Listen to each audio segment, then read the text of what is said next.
It was a tough call. Together, we pressed pause. Our local authorities filed a firearm restraining order to temporarily remove the guns. Larry had time to get help, and later, he got his guns back. It wasn't easy, but we're a community. We keep our neighbors and ourselves from harm. By temporarily removing a gun, a firearm restraining order gives a person in crisis time to heal. Learn more at illinois.gov/pause to heal. Brought to you by the Illinois Department of Public Health, Brady, and the Ad Council. You took the first step and quit smoking, but even former smokers may still be at risk for lung cancer. That's why SaveByTheScan.org wants you to know about a new low-dose CT scan that can detect lung cancer early. It takes only 60 seconds and could save your life. You took the first step, now take the next. Visit SaveByTheScan.org for a simple quiz to see if you're eligible and talk to your doctor about screening. SaveByTheScan.org is brought to you by the American Lung Association's Lung Force Initiative and the Ad Council. WXOS HD1 East St. Louis 101 ESPN is driven by Brown and Crouppen Law Firm. Rise and shine, St. Louis. It's the Brown and Crouppen Morning After with Tim McKernan, Doug Vaughn, Martin Kilcoyne, and Jackson Burkett on 101 ESPN. 7 o'clock in St. Louis. You're listening to the Morning After. It's presented by Brown and Crouppen on 101 ESPN and the TMA STL YouTube channel. Tim McKernan, Doug Vaughn, Martin Kilcoyne with you on the program. A gentleman by the name of Jackson Burkett is on the ones and twos. And if you want to call in, Chairman Kurt stands by with the Collier and Thompson phone lines. And Doug, what a delight yesterday is we had a large number of phone calls, and maybe we can have a large number of phone calls again today for Wednesday. Traditionally a Ween Wednesday on the program, and also phone call centric. Well, I hope so, because I'm not going to be much good to you today. Really? Not after giving the recommendation on the over yesterday on the Cardinal-Yankee game. The over was 8.5. I said, sure, they'll score more than that. And then they get nothing. Did you put your entire bankroll in the I did. And so I'm wiped out. I'm ruined. And I start from scratch today, which is why I can't imagine that'd be any good to you. Martin, did you follow Doug's advice, and did you lose all your money? I did not. I would have wagered that they'd be going backwards. 13's a lot, Doug. Yeah, and you can't save them for the next day. Captain Save-A-Ho. Kind of back to business as usual. When I think the original lineup, Fermin was cleanup. Nice. And they reworked it, so Fermin was hitting third. And my guy, Velasquez, and when I say my guy, I mean in March when I was mad he wasn't on the team, he hit cleanup. Yeah. There was an at-bat last night in the 8th inning, I believe it was, with the bases loaded, and he was coming up. And I almost, number one, I rushed to my app to see if I could bet strikeout. This is before there was a strike. And then I almost sent in our group text, this is a 5-star lock strikeout. And, Doug, it went 3 pitches. Is that all it went? And in a shocking development, just breaking balls in the dirt, flailed at him, and that'll wrap it up. And I thought, boy, these Yankee fans are really excited about something that all of us in St. Louis knew was going to be the outcome. Yep, that's what it was, and that's unfortunate. A 2-0 loss. I mean, what does it matter? But Hunter Dobbins looked good. Just two home runs. Yeah, that's the plus Into side. the 7th inning he went. And Ferguson looked pretty good, too, in his debut with the Cardinals. The highest paid player on the team. Walker missed the game with a bit of a knee issue, and Burleson didn't start, so I don't know. I didn't know that when I made this recommendation, of course, or I wouldn't have lost my life savings. But there's still just 4 games out. Here Daddy we go. Daddy like you very much. And I know this has been Tim's thing for a while about the watered-down postseason. Come to the dark side. But if anything spells it out, it's that this current squad, which is rebuilding, not necessarily trying to win, Doug. Let's be honest. They're which trying, is good. Yeah. focusing on rebuilding, and this is a learning year. We've been reminded 4,000 times that squad, 6-13 since the All-Star break, 2 games under 500, still alive. Yeah. Still alive. Only 1 game out of the cellar now. These teams are saying to baseball, no, we don't want to make it to October. And baseball is saying, no, you still have a shot. No, we're good. No, you're still in it. But did you ever think when the Cardinals were putting year after year being a contender or a playoff team that we'd ever have to say, well, they're not trying to win this year? I never thought it'd come to that. And here we are. Yeah, but I mean, it speaks to how fortunate we were. This was Joe Strauss's big contention. I don't know if he was writing a book. I don't know what the plan was. But I guess August of 2011. Did you ever get a tip-off, by the way, Martin, that Tony La Russa was going to step down in August 2011? I did not. Because, in fact, the night they won the World Series, we're on the field, and we were live on Fox. I mean, we probably did 2 hours of postgame or whatever because we had the game. I remember interviewing La Russa on the field, and my final question, I said, why don't you just announce it right here? You're coming back. You always like to go year to year. And I was in my car driving home, and I swear it was playing, I don't know if it was ESPN radio or 590. Somebody had clipped it off. And then, of course, 2 days later, I thought, what a terrible question. Like, I had no clue. What was his response when you asked that? I don't remember, but we'll see, man. It's not the time for that or whatever. Who knows?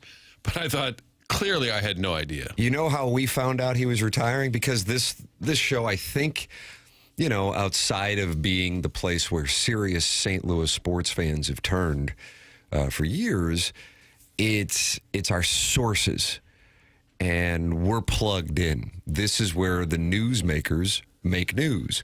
And we found out because the non-gay's sister was in line at the airport and ran into Octavio Dotel in a Southwest line, and he mentioned that Tony La Russa was retiring. That went from Octavio Dotel's mouth to the non-gay's sister to the non-gay, and that was our source for Tony La Russa retiring.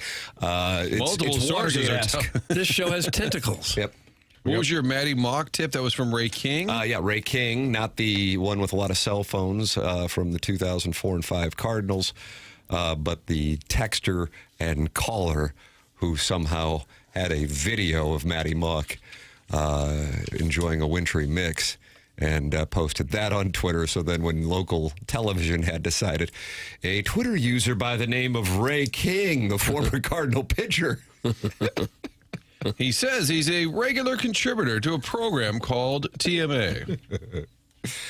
Yeah, Doug, we have tentacles everywhere. It seems that way, and that's how we break stories. What I was saying when discussing August of 2011, I believe the late, great Joe Strauss was aware that there was going to be a large change in the organization. Now, how large it was going to be, I don't know, but obviously Tony La Russa was one.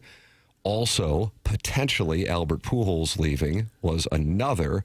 And I think, and I could be wrong on this, but I think he thought that there was a chance that John Mozeliak would be gone after that season, which might sound crazy now because it was just last season, 2025, when he was gone. But if you think about it, he took over after 2007 when Walt was let go, Walt Jocketty. And 2008 was not successful. 2009 was a great team, but they got swept out of the playoffs. 2010 didn't go to the playoffs. In 2011, it looked like they weren't going to go to the playoffs.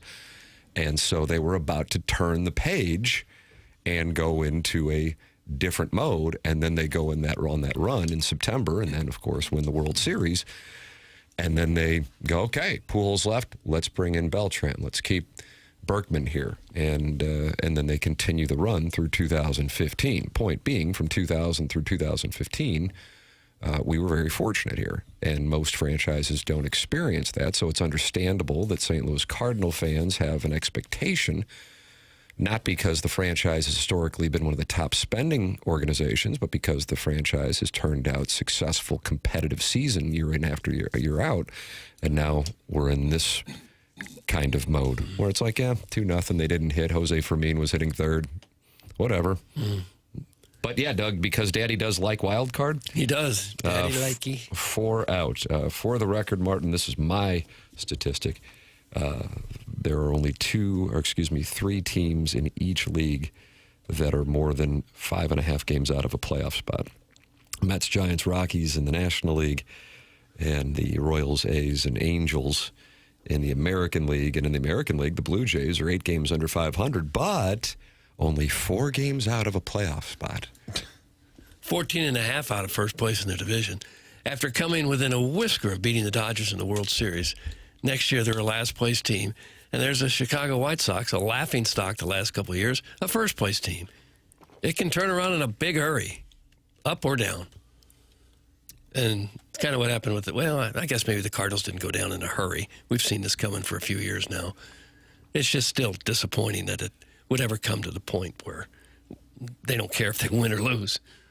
Guys, the TMA fan page broke the Dexter Fowler signing. That's from the Hunchback of Von Castle. Didn't somebody see him on a plane? I think he also was in a line, perhaps flying in from Las Vegas to St. Louis. I know he was a Las Vegas resident. And maybe he was spotted by somebody who worked for Southwest, who's on the TMA fan page on Facebook, which Jackson does, by the way. Jackson does a hell of a job moderating that thing. Is that your favorite responsibility, or is it the skeleton on HD2 that's revenue neutral? Those two tied with changing text names. So those are your three. Do you have a Mount Rushmore? Answering DMs. Do you get a lot of those? I've decided that is no longer a correspondence method of which I will respond. How are you going to get laid then? Got a girlfriend. Damn. Oh, look at this. And you got a little Gordon Gekko going today. I like it. Kind of Pat Riley. Yeah. Slick back today. Smoking on the treadmill, huh? It'll dry here in a moment and look natural again. Okay. As Gordon Gekko said, we all know love is the greatest con. He said that right on the street to Daryl Hannah, didn't he? Yeah, I think that's right. I'm trying to remember Wall Street, the exact lines from Wall Street. Sounds like you're talking down to me right there. Yeah. No, I'm Sure, trying. Did you pick up on that? That's like of the lines of Wall Street. It's not that one to Daryl Hannah and Fide-Eye. I don't really think of that one. Fide-Eye? Financial District. Sorry. That's going to cause a problem. Doug, it's a 4-hour show, but we have to combine. Me talking on the show is like is just a timed trial of when I can get just jabbed. Well, no, but financial district is not. Nope, it's the war of attrition, and I'm losing.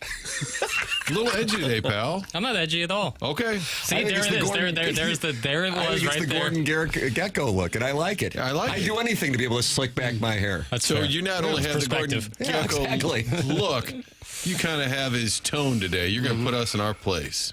Well, in the world, yeah, I don't think I'd want to be Gordon Gekko in that movie. I won't want to be Martin Sheen either. Hal Holbrook?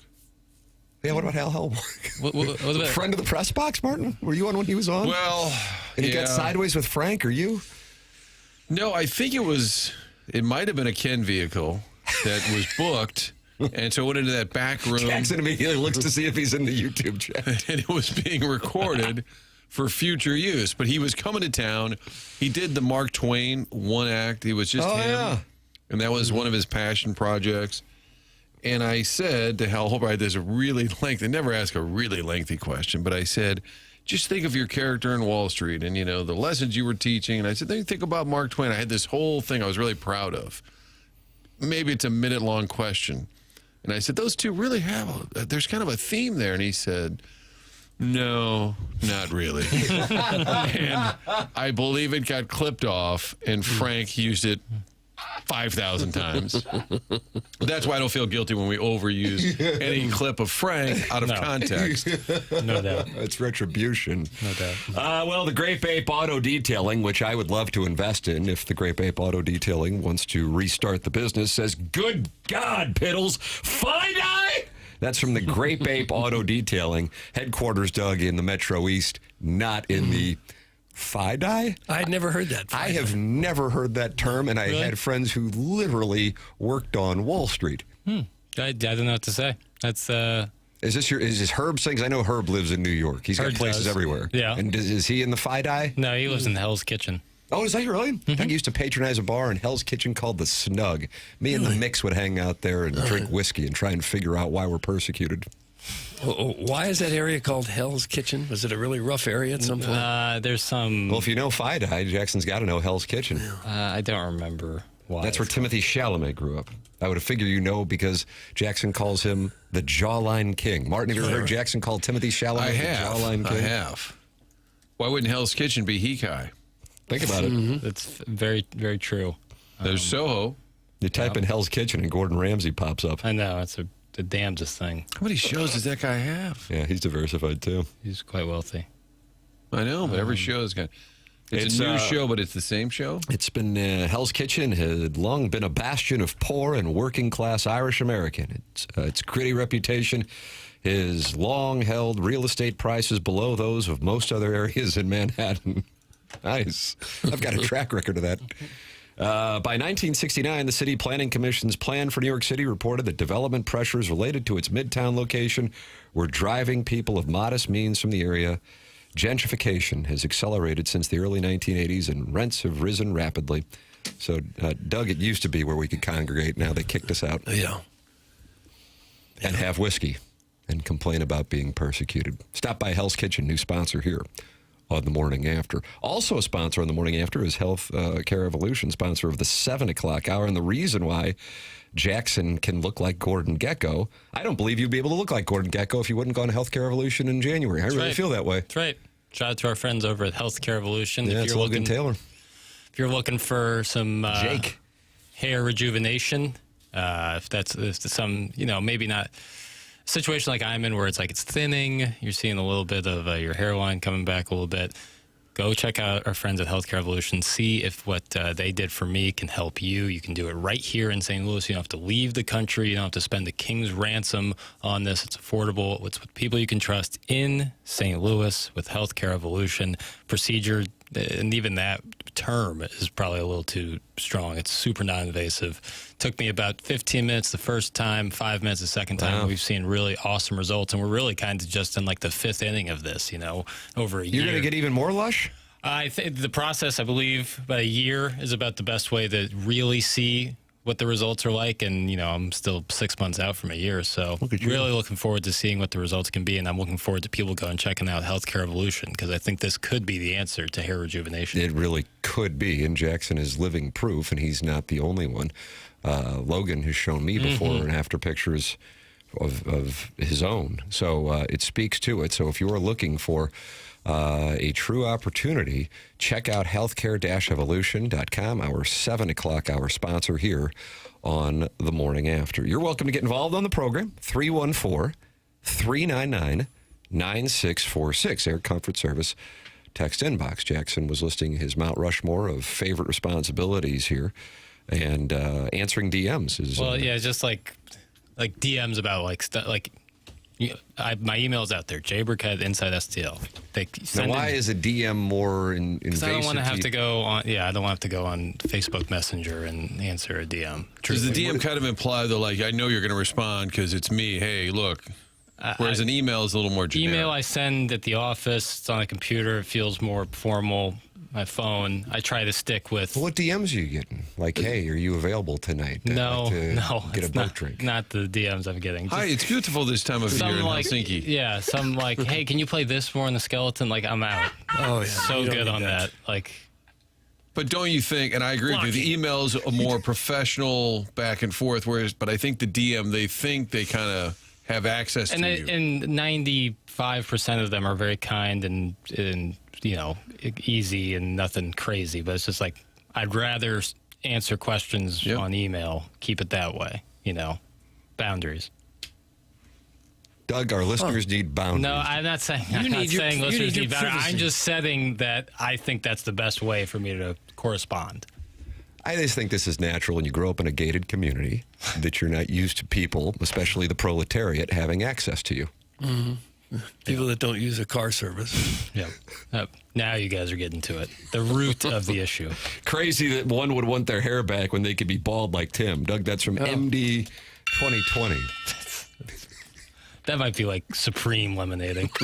Because I went bald because Tim was bald. You can text in, and then this week, because one of Jackson's favorite responsibilities is updating text inbox names. So if you don't have one, and I always, see about 12 on my laptop in front of me, and usually there are 2 who don't have a name saved. So if you don't have a name saved and you're like, how come my text don't get read? Having a name increases the chances substantially. 314-399-9646. Say, hey, Jackson, I don't have a name. I would like to use this name. You can also call in.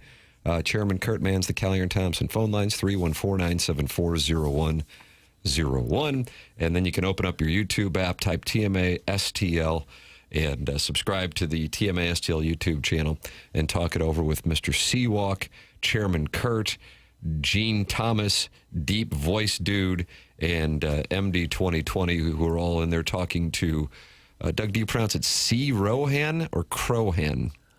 Well, I'd have to see how it's spelled. Crohan. H-A-N. Crowan? Well, either way, Crowan says Papers needs to be suspended for his use of FIDI. I would think so. It's close. I could handle it. You ready to take some time away? Well, yeah.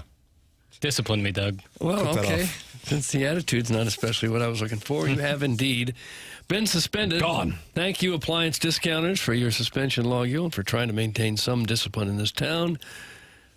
Jackson Burkett suspended a period of 2 days' time for his attitude. Weekend starts now. The word FIDI. Love it. Thank you, appliance discounters, for suspending Jackson for 2 days. Chairman Kurt will slide in to do the drops. No, he's not. He's not. Chairman Kurt's out. I stand with Jackson. How about that? Thank you. One of the three of us are going to have to figure out the board.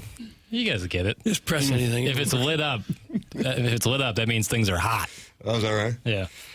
St. Louis Appliance Discounters has always been known to have the lowest prices in town, and it just got better. Come by the Appliance Discounters outlet store located at 9425 Gravois in Afton. The store is filled with slightly dinged or dented, close-out, or one-of-a-kind appliances, and believe it or not, they are priced even lower than their 4 other showroom stores. Some items are priced more than 60% off the competition. So, all come with a full factory warranty. If you don't mind a small ding or dent, you will save big. I just got a brand new refrigerator from the Appliance Discounters just a couple weeks ago. The outlet store is open Monday through Friday from 10 a.m. to 6 p.m. and on Saturday from 10 a.m. to 5 p.m. or shop the outlet store online at theappliancediscounters.com. That's theappliancediscounters.com. The suspension log you will sponsor, where Jackson's name has been entered. Get involved on the program. You are welcome to call in, text in, talk it over in our Form Energy YouTube chat, or email in for the Design, Air, Heating, and Cooling email of the day. It's TMA 101 ESPN. Tune in every day this week from 2 to 6 is the Fast Lane broadcast live from the E&B Granite Studios at the Centene Community Ice Center on 101 ESPN. E&B Granite, Bernie Federko's only choice for granite countertops, cabinets, and flooring, and presented by Bud Light and Skimmer's Original Vodka Iced Tea. Things in Washington, D.C. may seem unsettled at times by their lack of progress. But one department in the U.S. government is progressing. That is the IRS. Hi, this is Lance Story with the Lance Story Law Firm. The IRS is in full function to collect on unpaid taxes. If you've been putting off a tax problem, it's time to call the Lance Story Law Firm and get it resolved. Don't think the government is too busy to focus on my issues. Too many of my clients thought the same. So if you owe back taxes or haven't filed returns in years, it's time to call the Lance Story Law Firm and finally resolve your tax issues. Remember, if you have tax problems, you have legal problems. Call the Lance Story Law Firm. Our office is right here in St. Louis. Or call 314-260-6120 or visit LanceStoryLaw.com to schedule your free consultation with your local tax resolution law firm, the Lance Story Law Firm. The choice of a lawyer is an important decision and should not be based solely upon advertisements. For all your aftermarket vehicle accessory needs, ask for Brian Grigg, VIPAutoAccessories.com. America is turning 250 this year, and Circus Sports is celebrating by offering all users in Missouri $250. For everyone in Missouri, all you have to do is deposit $250 on your Circus Sports app, then play through that deposit. Once you do, Circus Sports will reward you with $250 right in your account. This is available for everyone in Missouri, new and existing users. Celebrate 250 years and find out more at circusports.com today. Must be 21 or older. Gambling problem? Call 1-800-GAMBLER. When shopping for a new auto insurance policy, AAA could help you customize your coverage to fit your unique needs and budget. Trust AAA Auto Insurance to help you find the balance that works for you. See how a simple switch could make a big difference. AAA, we're always with you. Visit AAA.com/insurance. Insurance provided to qualified AAA members by Auto Club County Mutual Insurance Company. Membership requires a separate payment. If you're on a weight loss drug right now, listen up. I'm Charles D'Angelo, the weight loss coach. I lost 160 pounds and have kept it off for over 20 years. Since then, I've helped thousands of people to do the same. Not with meds, but with mindset, structure, and accountability. If you're using a medication to help with hunger, great. But what's your plan for when it stops working, or when your body adapts, or when you want to stop? The truth is, the drug might help you eat less, but it doesn't change how you think about food. It won't build the habits you need to sustain your results for life. That's where coaching comes in. My clients don't just lose weight, they change their lives. If you want this to be the last time you lose the weight, go to charlesdangelo.com and schedule your free coaching consultation. Whether you're on medication or not, let's make it stick. Visit charlesdangelo.com today to schedule your free coaching consultation, or call my office at 314-495-3228, or visit charlesdangelo.com. That's charlesdangelo.com. This Saturday only, celebrate National Frozen Custard Day at Ted Drew's. Enjoy $3.14 micro concretes all day at our Chippewa and South Grand locations. Ted Drew's Frozen Custard, a St. Louis tradition since 1929. The appetite for destruction returns. Guns N' Roses World Tour 2026. One night. Busch Stadium, August 16th.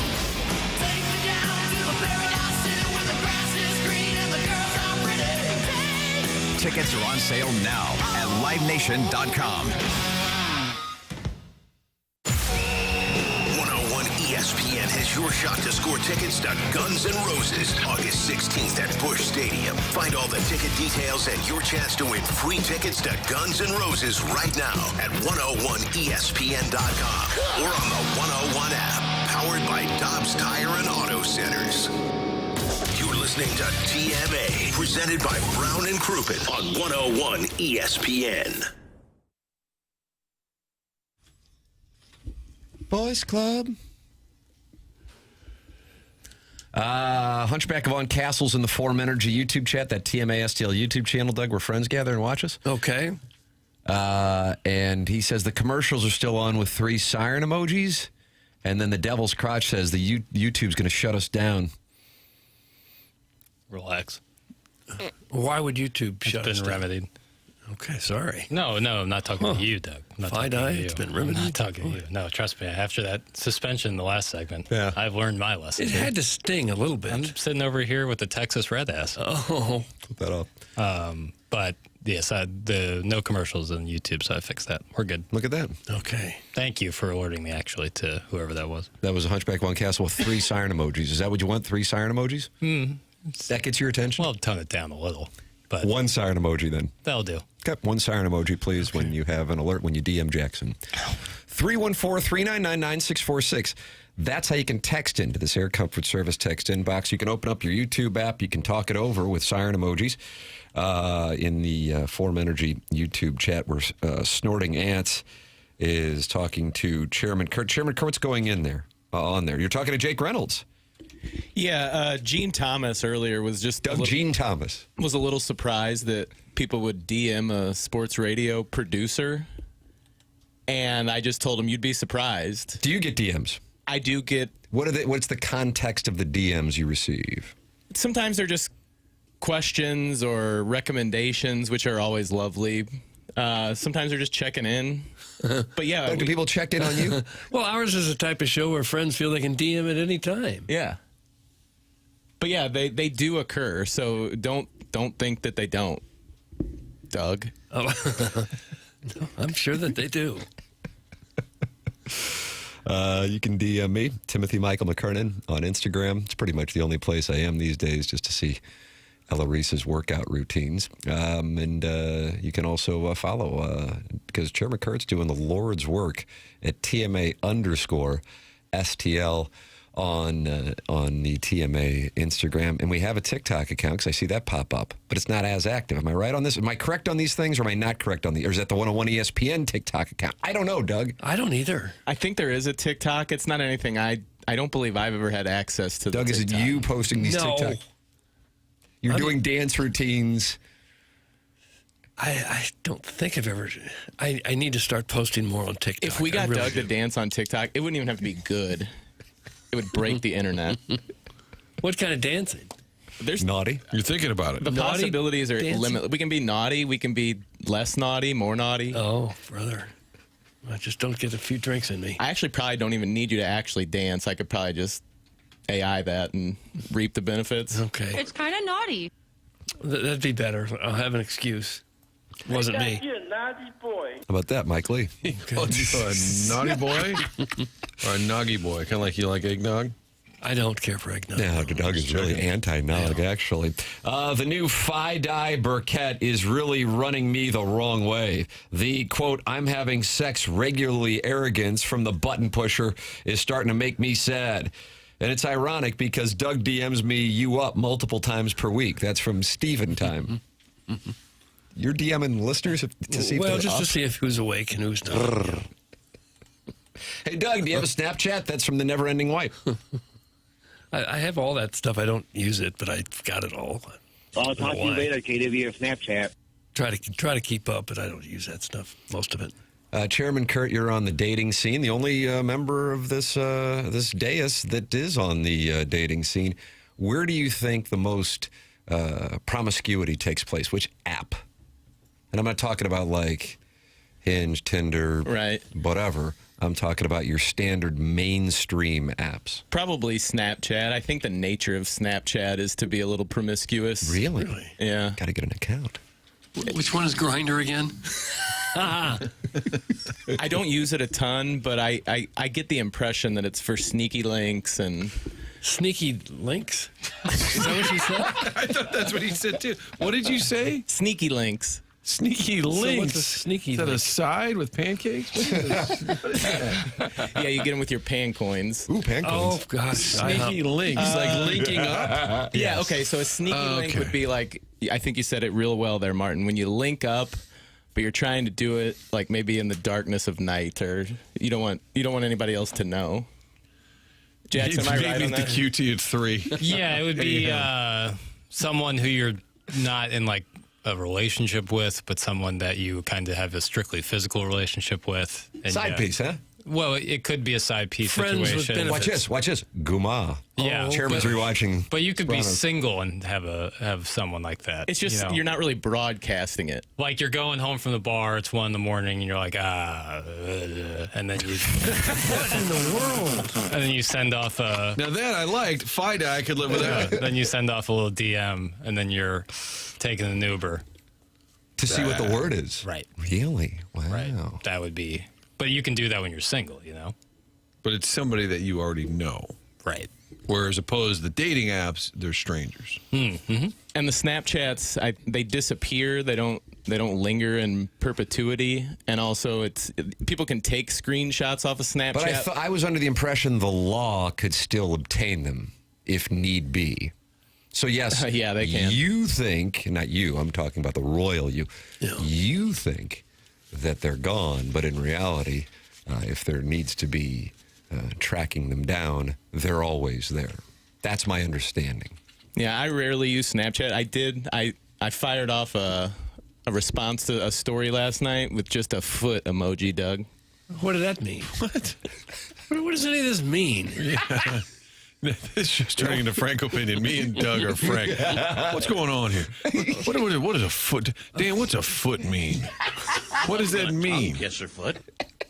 A foot emoji to a story. Yeah, what was going on? Somebody, a sneaky, Show me your feet. A possible sneaky link posted a story from a concert, and they were showing their feet like on the lawn out at Riverport, and I just responded with a foot emoji. It's like foot porn. Okay. Just putting out a little feeler.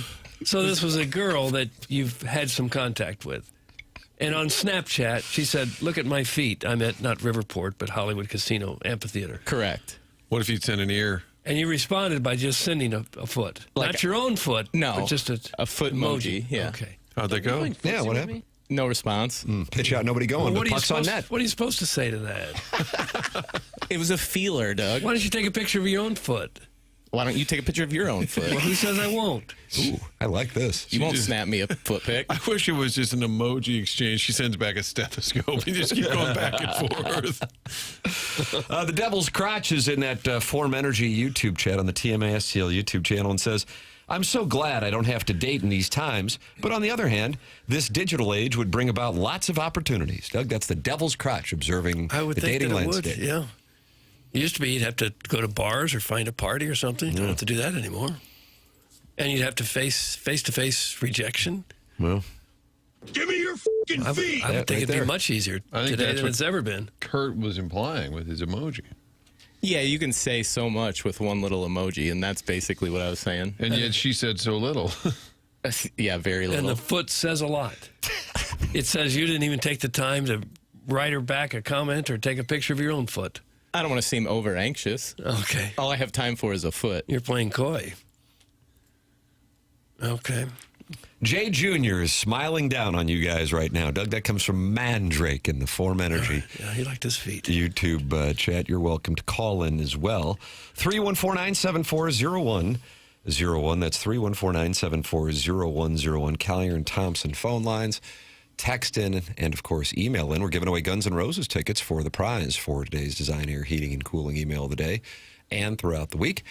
Find all the ticket details and a bonus chance to score free tickets for Guns N' Roses right now at 101ESPN.com or on your 101 mobile app. The concert taking place Sunday, August 16th at Busch Stadium. Sharon and Clayton has thoughts on the conversation. Oh, sure, dating is so much easier hooking up with rando weirds on the internet.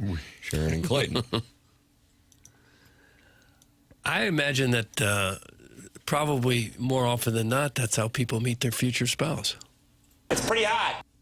Wouldn't you think now? In 2026, on absolutely. dating apps? God, I would think that's probably 75% of engagements. I would think so. Would you agree with that, Papers? In that range, yeah. Okay. Yeah, and I got engaged in 2010, and I don't even know if it would have been 25% then. Mm-hmm.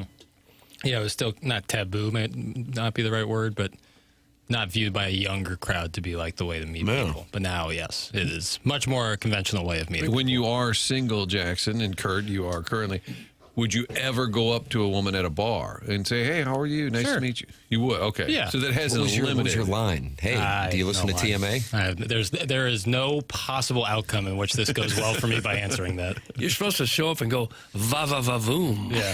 Come here often, toots. That's the line? Mm-hmm. And then with a toothpick hanging out of my mouth. Mm-hmm. With a toothpick. Combing my hair back. God, I like that. I think that would work. Red hot. Yeah, that's super hot. You want some TMA swag? Yeah. You got a couple shirts Probably my to give first away. one ever, 2020, when the inventory of the shop was in my parents' garage. I could have been like, hey, you looking for an Iggy for Mayor t-shirt? I got size small. And that's it, because XXL sold out You quick. seem like a nice gal. Would you like a koozie? Well, we made it 35 minutes without hearing Sharon's yap. That's from the Big Show, so he's not happy. But Doug, good news. Doug's quarter zip, who I think leads Chance out in the tarps off section, is on the Callier and Thompson phone lines. Right? Doug's quarter zip, you're here on 101 ESPN. Good morning.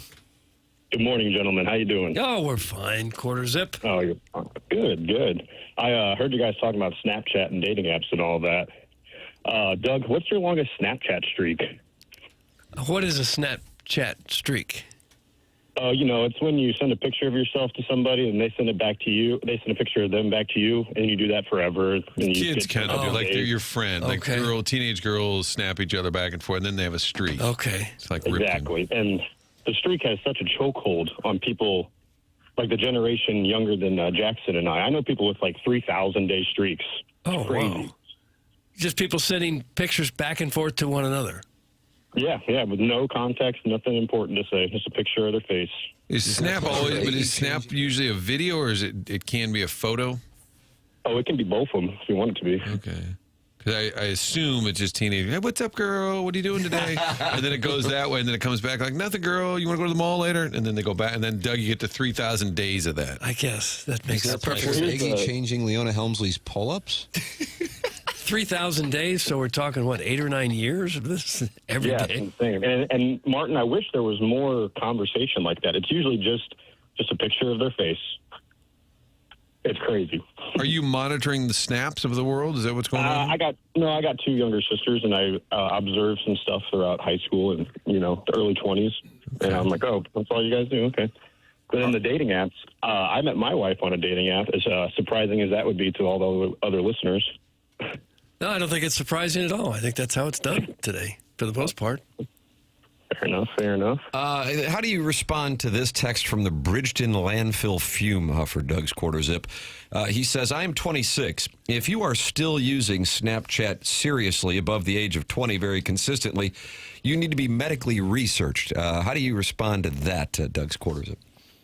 I would be on that guy's side for the most part. Snapchat is nice if you're like trying to capture something right in the moment, take a quick pic, send it to somebody. But if you're using that as like your way of communicating with people, like a big thing with guys my age is they're asking girls, hey, what's your Snap?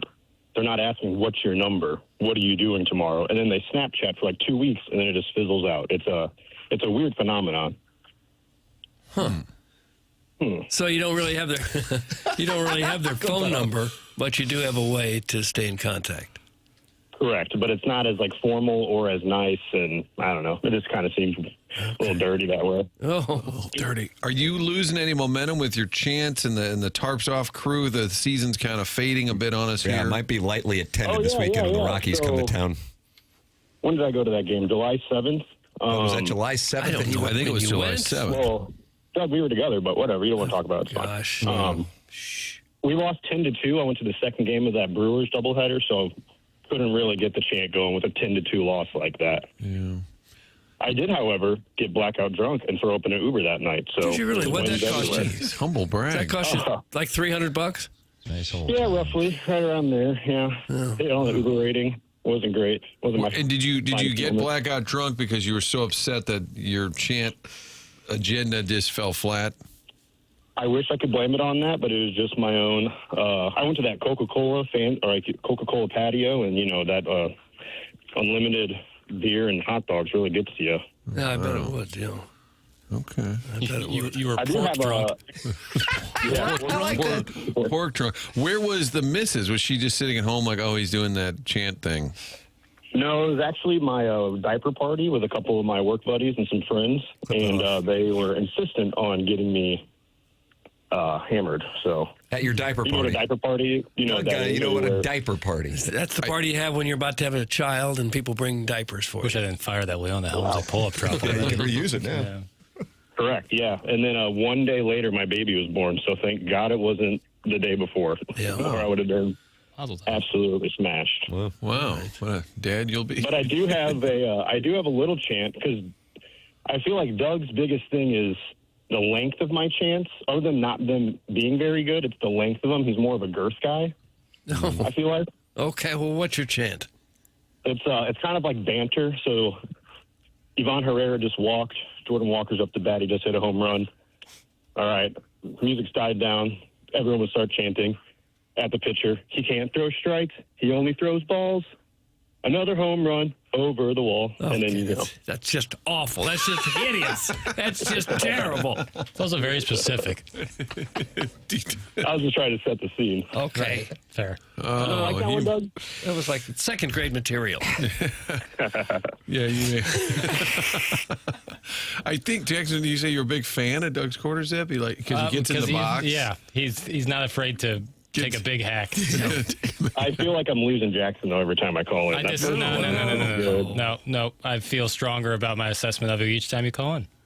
Oh wow! Well, if you're free Saturday, I'm playing at Peevely. If you want to hop in for a fourth guy. Can't make it. You just got invited. We have a new Dan Jansen. Unfortunately, can't make it. That's a kind offer. Can you DM Jackson? Oh, damn it, Martin. I'll just DM all 5 of you in a group chat, and you can figure it out. Can I hear the chant one more time, please? Sure. Wait, you want with the new one, the ghost one? Yeah, the new one. Okay, it goes, he can't throw strikes, he only throws balls. Another home run over the wall. I'm starting to like it more. All right, here we go. Starting to like it a little bit more. When you're drunk, you probably are about the IQ of a second grader. Yeah. Like a 20-year-old drunk guy is probably a second or third grader. So I feel like that's right in their wheelhouse of. Right. Yeah, I can see how that could catch Doesn't really rhyme. No, it's horrendous.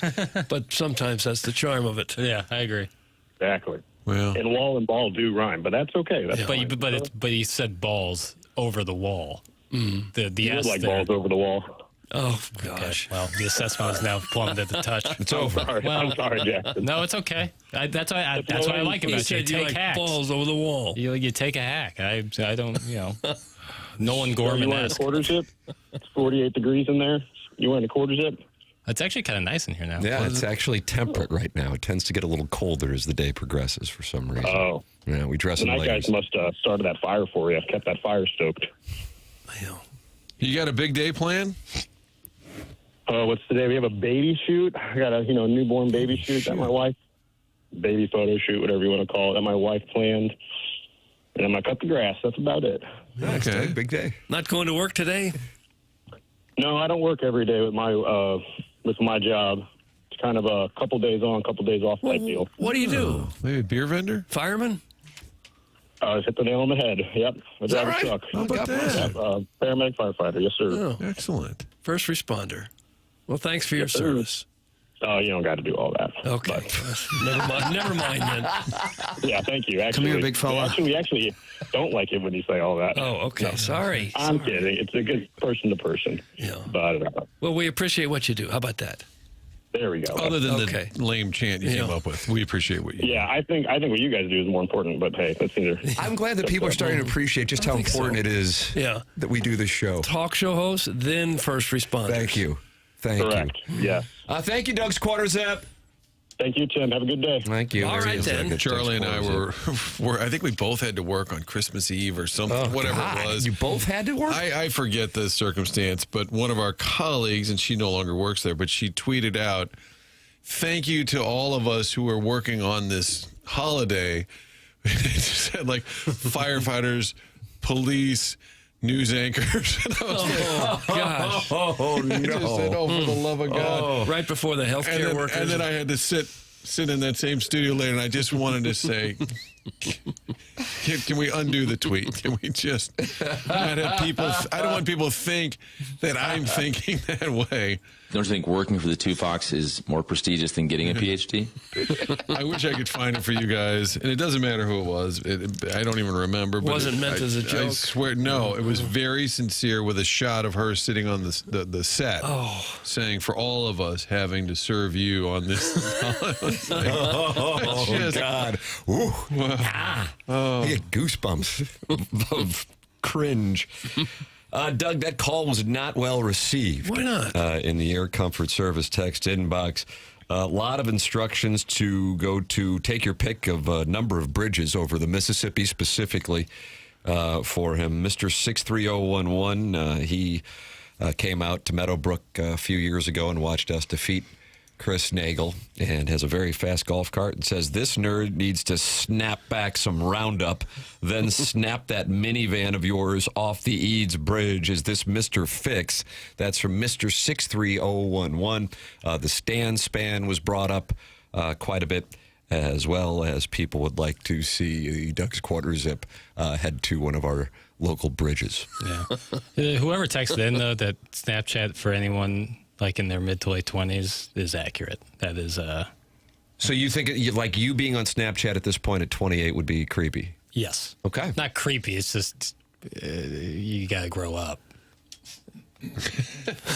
You're putting a dog filter on your face when you're Snapchatting somebody.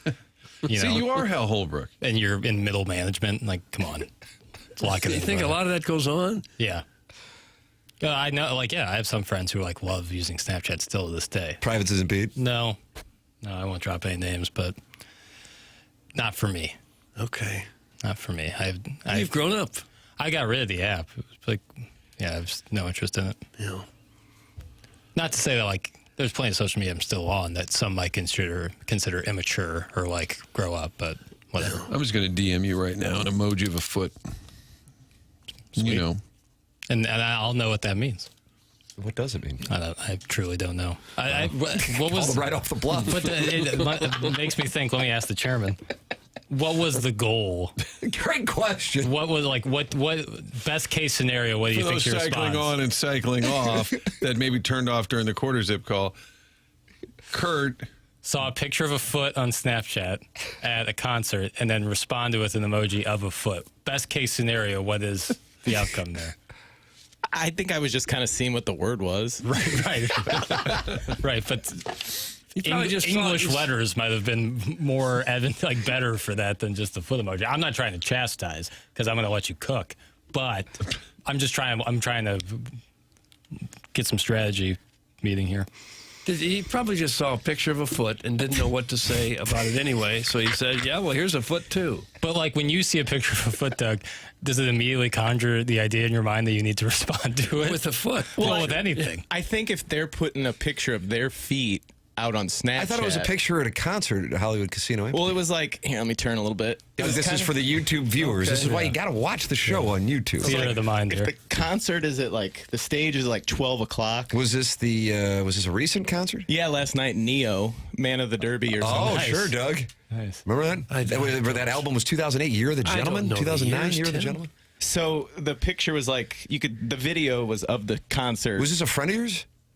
Friend of the feather. Sure. This whole show is in code. But she was showing the concert, like, look, I'm at a concert. But you could tell, like, she meant to put her feet in. Like, Right. she had her shoes off, she had bare feet, so. Well, that's how you prove you're there. Yeah, but what about the feet? You're saying She it was wanted to show the concert and prove that she was there. She could have, I suppose, turned around and done the selfie with the concert in the background of her face. Well, I never see a video of a concert and be like, I don't think you're actually there.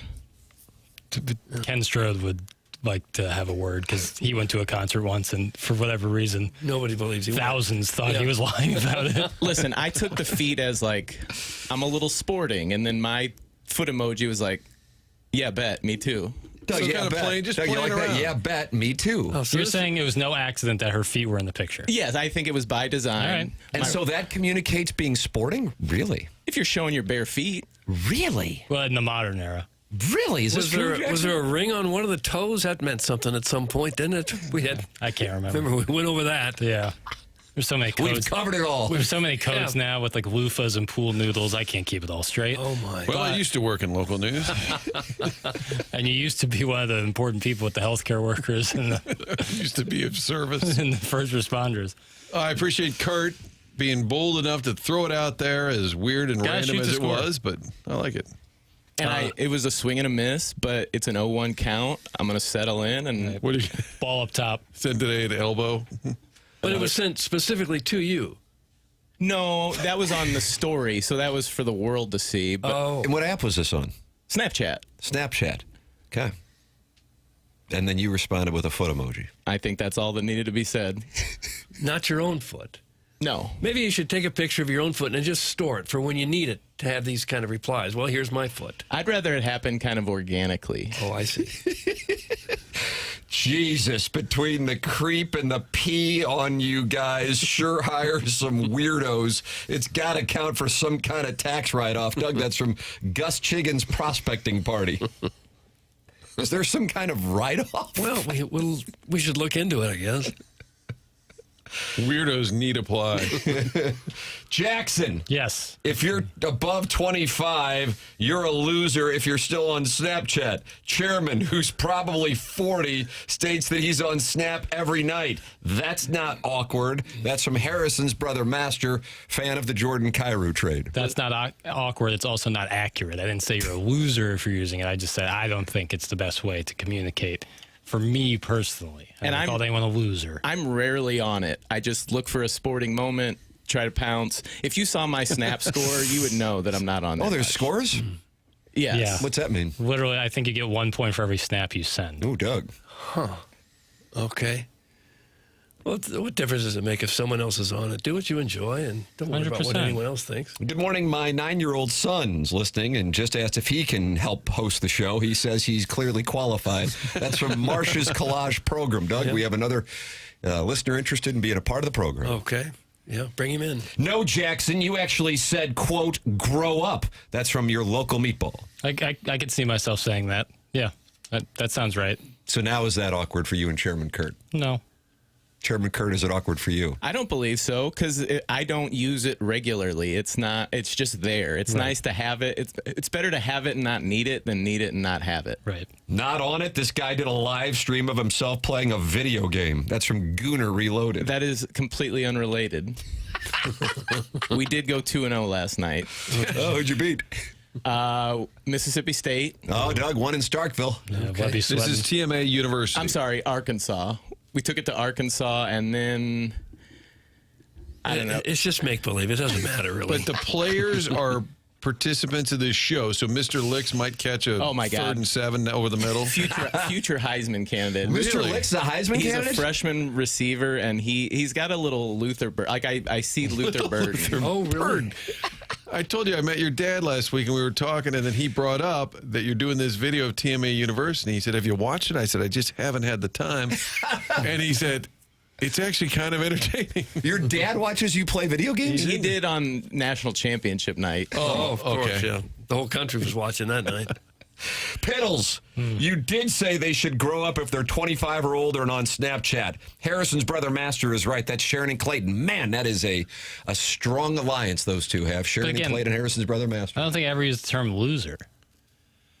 So Well, the that local is what meatball, what did he say you said? He said 'Cause you said grow up. Apparently he's annotating the show. Okay. I think grow up is different than calling someone a loser. And I think people are trying to drive a wedge in between you and I, and it's going to take a lot more. They're going to have to keep swinging. Okay. Anything else, Doug? Well, I think All we've right, got it settled now. This is the same show that's had a U.S. Senator. Joe Buck calls in to chop it up, and Michael McGreevy calls from up the bathroom at from the Waldorf Astoria. bathroom. All of the greats.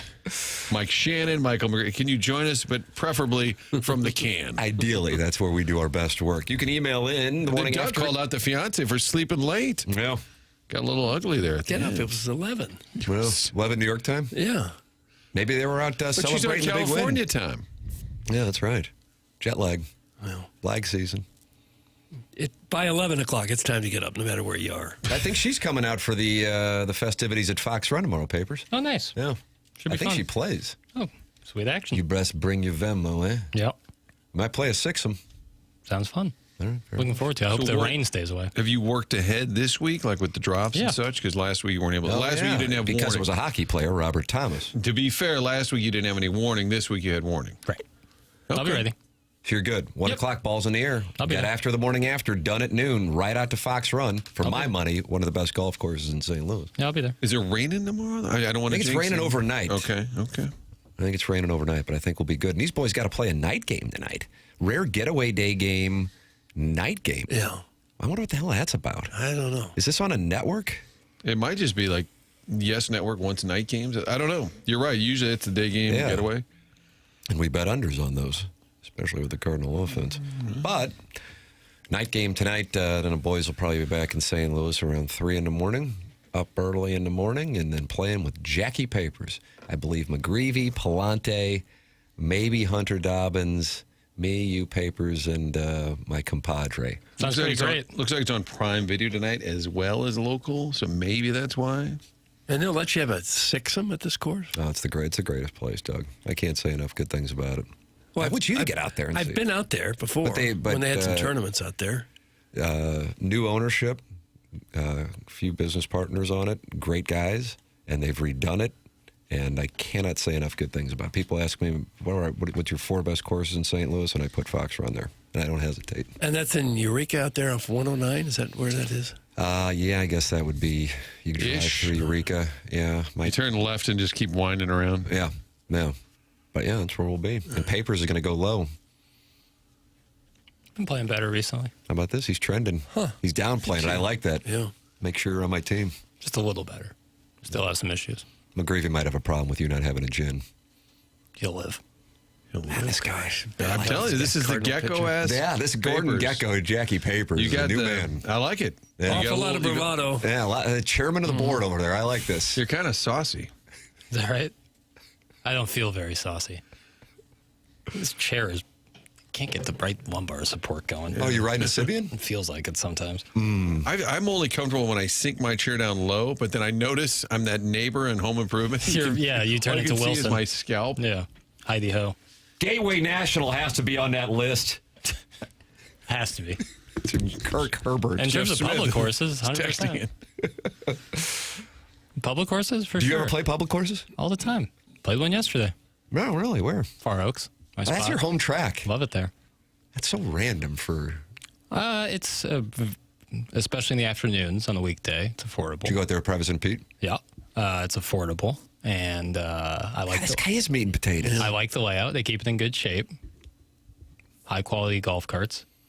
Where is that again? Golf carts. Where's Give your Far rankings of Here's golf the thing. carts. They're electric, and they don't have the parking brake, they automatically turn on the parking brake, and that's really nice. Because you ever have it where you try to hammer that parking brake and it won't stick? That's where you can get into some problems. Yeah, and then your car can run away. So that's that's important to me. Also, random. Really? Yeah. It'd be a deal killer if you had to step on the brake more than one time. No, but then some places have carts where the steering is all they're old carts, and you're cranking it. It's no good.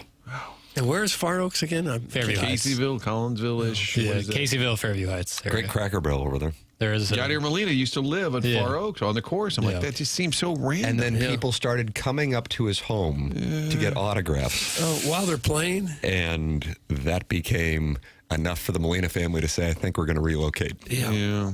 I'd love that. But I wouldn't recommend it.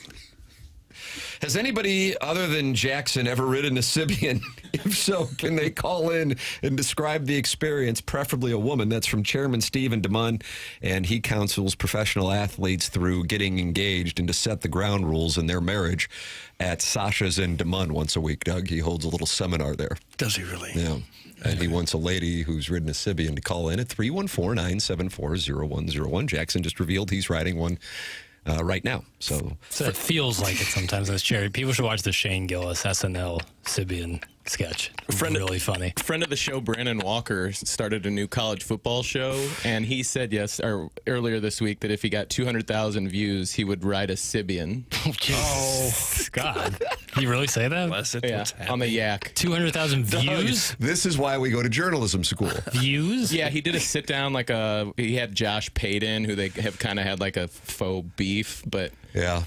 I used to listen to the Josh Pate show, and now he falls into the Stephen A. Smith category of we're just doing performative media. I'm out. The video is currently at 370, so Sibian up, B. Walker. But, Doug, that is where the market is. Yeah. This may be the most pathetic segment in the history of this show.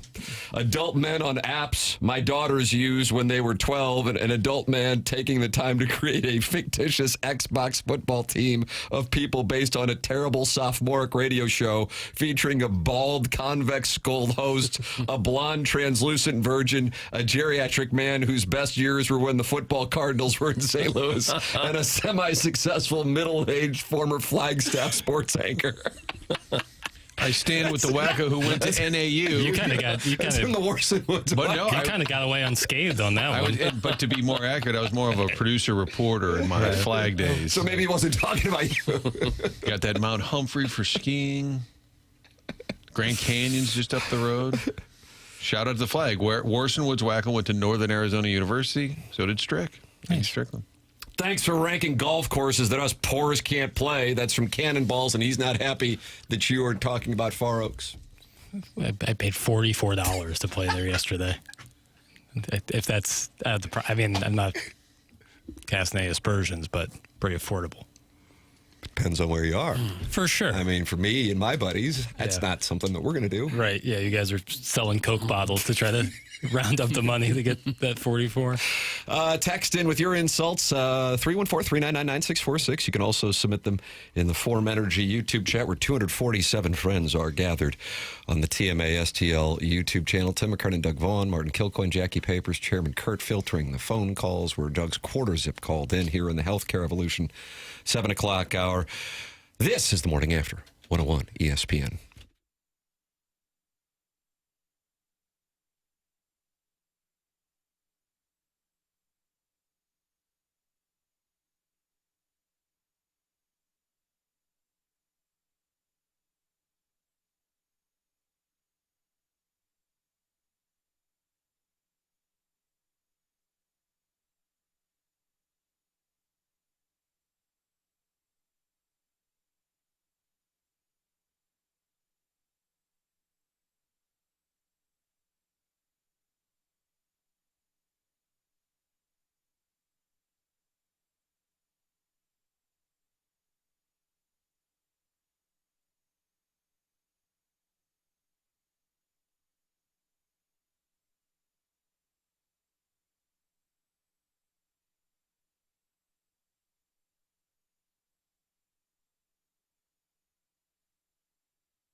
This is Jackson with a Sports Center update brought to you by Universal Windows Direct. Cardinals lose yesterday. Rubber match tonight in the Bronx. Cardinals-Yankees start at 6:05 p.m. Andre Palante toeing the slab for the Redbirds. That was another Sports Center update brought to you by Universal Windows Direct. You'll be saying, I love my windows.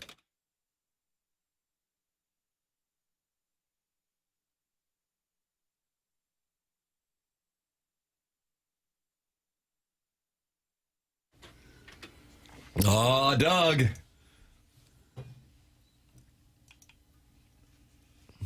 And what is this from? I don't know. I don't. Martin, do you know what it's from? I have to recuse myself because I can see Paper's screen. Good for you, Martin. Chairman Kurt. I don't think I've ever heard this in my life. Killian Murphy. Okay.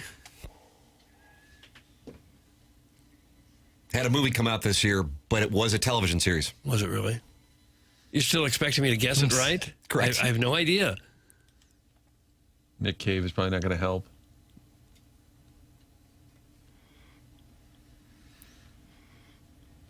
They weren't Mix, but they were the Mick hat. Right. They're English, right? Yeah. Peaky Blinders. Well, yeah. Romany? Doug? I don't know. I haven't seen it. I haven't seen the show. Peaky Blinders. Yeah. Right. Fantastic. Wow. Really? Peaky Blinders. That's from Will Clark's post-game bevy. It's Stephen Knight's birthday. He's the one who created Peaky Blinders. How about that? Of course. How could I have forgotten that? The whole country swing is and a miss. buzzing about it. Peaky Blinders, you dolt! That's from Patrick Bateman. You dolt. Yeah. Is that the show? My wife was watching it. So you've never watched it? I loosely watched it. Is that the one where Michael Shannon, the actor, has like the fake face? Or am I thinking, what's the one you're about thinking of Boardwalk Empire. I'm thinking of Boardwalk Empire. Peaky Blinders, Killian Murphy. Yeah. It's great stuff. And it's your favorite role ever for... I thought you said this, but I may be wrong. My favorite role? Oh, for Tom... what's it? Why am I blanking on his name? Well, can we have initials, please? No, Tom Hardy. Is it my favorite Tom Hardy role? It's Jackson's favorite Tom Hardy role. I like how you're quizzing Tim. Well, I think. Well, now I got to think. I thought you said that. Well, it's tough to deny Bane. Tim, what are my favorite colors? I'm trying to think. I do love him as Alfie and Would you Peaky tell me what Blinders. movie I like? It's really great. I think Steve Buscemi's best role is in Sopranos. You know, talking about Brief role. Yeah, but similar to like a Tom Hardy role in Peaky Blinders. Chairman Kurt, did you get it through any Sopranos last night, or were you just playing college football in front of thousands watching, including your father? I saved The Sopranos. It's a weekend thing for me. Oh, is that right? Yeah. So you play college football during the week and you watch The Sopranos on the weekend? It's a very strenuous schedule I live over here. Sounds like it. Doug, watch this. Tom Harry. That's from Doug's Prison Wallet. Wow, that was nice that you were able to say that. You can say things like that by texting in 314-399-9646. You can also call in Collier and Thompson phone lines, 314-974-0101. And, of course, email in for our Design Air Heating and Cooling email today, the morning after at InsideSTL.com, Design Air online at DesignAirService.com. Jackson, I just had word brought to me by one of our playing partners that we might have some rain to negotiate for this big showdown tomorrow. I was looking at the forecast this morning, and I saw possibility of rain starting in the morning. I mean, we're about to get into the pockets of guys who make league minimum, but it's $800,000 a year. Right. We finna be rich. Yeah, I thought we were going Sizzler after. Amen. But now we got a problem. Right. Well, what's meant to be is meant to be. Think about that. Yeah, we got a flood watch, it says. Well, that's by tonight. And in the current era of pro sports, like $1 million salary is nothing. How many players on the Cardinals' current roster make more than $1 million? I know the answer, therefore I will recuse it because I was texting with some compadres in one of my group chats about it, and they could not believe the number. I would think every team in baseball has 80% making $1 million or more, 70%. Doug, how many Cardinal players? We know Ferguson, right? Yeah, highest paid player, of course. That was a great stump question. I'm going to guess 4. I'll say 3. Should have said 5. Oh. Caleb Ferguson, Andre Palante, the second highest paid player on this team. Well, that's right. We can really get into his pockets. Yeah. Ryan Stanek, Alec Burleson, Matthew Libator. Those are the 5 players in the current roster making more than I forgot about Burley, because I was doing the math in my head. Now, if I'm Justin Brule, I rework my deal, get paid per appearance. Yeah, paid per pitch. Yeah, the Matt Bowman, Kevin Segrist program. Well, Doug, it's an efficient payroll. So you would think that they would have some money to go out and get somebody at the end of this year, right? Who do you want? Some youngish free agent, maybe. Okay. Ooh, tall, dark, and handsome. I don't care what he looks like, really. He can be ugly as a mud fence for all I care. And if I'm McGreevy, I'm looking at these numbers and going, geez, I make about the same as that Luis Gastelum, lose him in the 10th guy. God. Lose him in that's his name, lose him in the 10th. It's kind of loosely. Doug, as always, Design Air sponsors this program and has going back to 2016, and we're grateful for their support. So I was talking forecast. Design Air Heating and Cooling's online at designairservice.com. And today, for the Design Air Heating and Cooling Email of the Day winner, which comes your way in the Polos Plus dossier at 9:45, Guns N' Roses tickets for Sunday night, August 16th at Busch Stadium. Send your emails in the morning after at InsideSTL.com. This program, when NBA teams want to move, we get the mayors of the cities to which they are potentially going to move in studio. When the president talks about NIL and how it could be getting solved, the White House at one of his pressers, we get the U.S. senator who is leading the charge in studio. Right. That's what this show is. We also talk about our producer riding a Sibian. Those things can coexist on this program. Also, when there is a perceived war between a Hall of Fame broadcaster and the Cardinal manager, this program is right in the middle of it. And that is what is going on with Joe Buck. Except there is no war between him and Oli Marmol, but people think, some are taking his observation that he would have liked to have seen Mike McGreevy get the experience to try to pitch through 5 innings when the Cardinals had a 6-2 lead over the Yankees 2 nights ago as a shot at Oli Marmol. Joe Buck tweeted last night, as I said on TMA this morning, my take had 0 to do with Oli and was more about where the game is today. I appreciate him. He's been a fantastic manager and made the most of what he's had to work with over the years. I'm old and a get off my lawn guy now. It's all good. Joe was quote tweeting an exchange in which Bernie Miklasz and Tom Ackerman on their Gas House Gang show were asking Oli Marmol about Joe Buck's comments, and Joe elaborated on those comments on TMA. Here is what Oli Marmol had to say. Okay. I appreciate the take. I really do. I've gotten to talk to Joe quite a bit over the years, and I like him a lot, man. And his take is valid.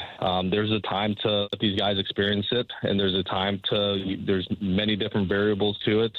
Health, pitch count, stress innings. Are they on a 5-day sick? All of it. How we know we're not going to be able to push the guys into a 6-day with Quinn, knowing that we're getting Ferguson. There's a lot of different things that go into it that allow us to make that decision. So his take in a vacuum is 100% correct. That's why I got no issues with it. There you go. Oli Marmol responding to Joe Buck. Yeah. And what he tweeted and said here on TMA. And Joe then quote tweeted that audio from Bernie Miklasz and Tom Ackerman on the Gas House Gang with Oli Marmol yesterday and said, as I said on TMA this morning, my take had 0 to do with Oli and was more about where the game is today. I appreciate him. He's been a fantastic manager and made the most of what he's had to work with over the years. I'm old and a get off my lawn guy now. It's all good. Yeah. Well, one thing I've always appreciated, I think most people do about Oli, is that he'll take any question, any criticism, and deal with it respectfully, and always seems to say the right thing in return to it. He enjoys debating, and he welcomes the questions. And I couldn't respect that anymore. You know, Martin, you're down there on a regular basis. I'm not. But it seems to me you've developed a rapport and there is a mutual respect, and you don't have to live in fear of asking a question on the record or off the record with him. And he certainly didn't take Joe's observation personally either. That's how I assess it. What is your read? Yeah, and I would say managers often get ticked off at a question. The skipper did it a lot. And Marmol will give you a terse response if he doesn't like the angle or the theme. But what will happen after that, or at least for me, I'll stay around it after the camera's off and say, well, that was a totally legit question. And we've argued a few times we argued a couple of years ago about Jordan Walker and how he was doing in Memphis and whatnot. So, yeah, I think he is open to debate. He's pretty dug in. He's not exactly going to cave. He's pretty strong in his belief of what they're doing. I think he's going to respect Joe Buck's opinion, publicly way more than Bill and Barnhart. No offense to Bill and Barnhart, who took a shot on Twitter. Then he might be a little more pissy about it. Some guys talking about fries. Yep. Yeah, that's when he's But when it's Joe, and I think the question still goes back to, yes, it makes sense. He's a young guy, and he's telling you we're not going to have Quinn for a 6-star. There's a lot of variables, and I think what he's getting at is we're trying to manage his innings, his pitches a little bit, be smart about it. What I would argue, which I think Joe would, give him another hitter. Maybe he gets the first pitch, the guy grounds out. Now he's got 2 out. You just don't know. And I think that's the frustration, is a lot of what's done is forecasting what is going to happen, predicting, well, if he stays in there, clearly he's going to get rocked, because it's based on, and I understand a lot of it is based on the numbers, the percentages, but every once in a while, I think it's okay to get 2 more outs. Maybe you can do that in the next 6-7 pitches. All right, you got 5 innings, you might get a win. I'm in the camp of find out. It wouldn't hurt Michael McGreevy to throw a few more pitches just to see. Being a master of debating doesn't get us into the playoffs, you turnips. Doug, that's from Rusty Pecker, and you were just called a turnip. I know, that hurt. Stoltz and turnips in the same segment. It's possible they would treat their starting pitchers like McGreevy differently if they were in the middle of a pennant race. If this season is lost pretty much as it is now, maybe they just don't want to push any of these young guys at all, because the worst thing that could happen is asking for McGreevy or some other young pitcher, we'd like you to give us another 15, 20 pitches, another couple innings, because we got a chance to win this game, and then have one of them get hurt and need Tommy John, and they're out for next year. So it could be that they're just being overly cautious and not going to risk any injuries with any of these pitchers at this point. Right. And the other frustration I have is sometimes the explanation will move around. So with Libator, he's got to work through things. Okay, well, McGreevy, we were, hey, let's let him work through things. There are other times when they'll say, the guy's got to come out. You didn't see it, but he was laboring. Yeah. Okay. And then another guy comes out, wasn't laboring at all, but look at the splits, look at the numbers. And so that's what I get frustrated. Which is it? Because laboring, some of that is stats, some of that's the eye test. But I would have given a young pitcher a chance to throw a few more pitches there just to see if he could get through the inning. And if he blows up and they lose and he gives up a couple more runs, I assume the bullpen's going to come in and give up a few runs anyways. I'm not mad about that. It's our expectation. We expect an over-under of approximately 2.5 runs from the bullpen each evening. Factor that in. And that's another one of Joe's points that has driven me nuts for years. Oh, the bullpen's beat up. We're really thin right now. And then the next game, they just can't wait to take the starter. They just can't wait to take them out. Yeah. I guess maybe they're just going to manage differently over the last 2 months, already thinking about next year or beyond, and not going to risk anybody. That's the only thing I could think of that would make any sense. Taking a guy out in the fourth inning. And the other time when, remember, McGreevy got pushed back quite a bit. All-Star break, leading All-Star break you're talking about? Yeah, and you know, they skipped a start, pushed him back 10 days, whatever the math was, and we were told we're listening to guys about their bodies. We're listening to what they're telling us. And then we asked McGreevy. He said, no, man, I'm good. They came to me and said, you'll get a little break. We'll let you know when you're pitching again, which is different than him saying, you know, I'm a little sore, I'm a little beat up. I think that was true and is largely true with relievers who get worked a lot on a daily basis. They'll tell the pitching coach or the manager, hey, I'm good today, or I only got about 20 pitches in me because I pitched last night. They usually get a daily read. I think there were some guys who were fried in the bullpen, but that also became part of the narrative with the starters. And then McGreevy more or less said, no, I'm fine. Valid point by Joe Buck. Valid response from Oli. The real solution is somewhere in between. Doug, that comes from Scissor Me Timbers, but the Lone Ranger sidekick doesn't see it that way. As I said in a previous text, the easiest job in professional sports is coaching or managing a team that has no expectations to win. Marmol is not threatened by Joe Buck's comments. There are no repercussions to tactical decisions. It doesn't matter. Losing is acceptable. The coach knows that. Whatever happens is okay. If you listen to Oli's interview last night after a shutout loss, you would have thought they won the game last night. That's from the Lone Ranger's sidekick. Is this the interview that Chip Carey does with him in the manager's office? That would have to be the only one, because there's no other postgame other than Chip with Oli. And to be fair, Chip is the play-by-play guy. He's not exactly going to pepper him on key decisions. And we've talked a lot about it. That's part of the disappointment I have with the disintegration of the Bally's Midwest FanDuel postgame show, where you used to get a lot more I agree player with you, reaction, and I'm not there doing it, so I can't complain. That's why I saluted Derek Gould being there the day of the deadline. It was great. He actually witnessed Lars Nootbaar getting pulled out of the batting cage, getting told that he was getting traded. So boots on the ground still matter. I'm excited to see what the Blues do with the same opportunity, because the model is the same where the league is producing the game. That basically means they're going to hire the cameras. They're going to do all the logistics. But then what you do with that is up to you. And the Cardinals have, to me, clearly chosen to do a shorter pregame, shorter postgame. They put Danny Wexelman in a tough spot because she's got a host on the road. Mm-hmm. And then, you're not getting post-game interviews, because that's why Chip's had to. I'm sure he doesn't really want to go running down there to grab the manager. I think you can probably afford one more person to make that. I mean, I think it's Major League Baseball.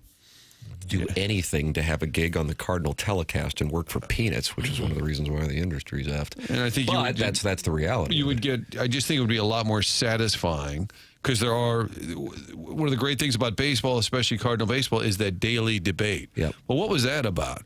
Well, why'd they take him? Oh, well, what did McGreevy say after the game? Well, I don't know.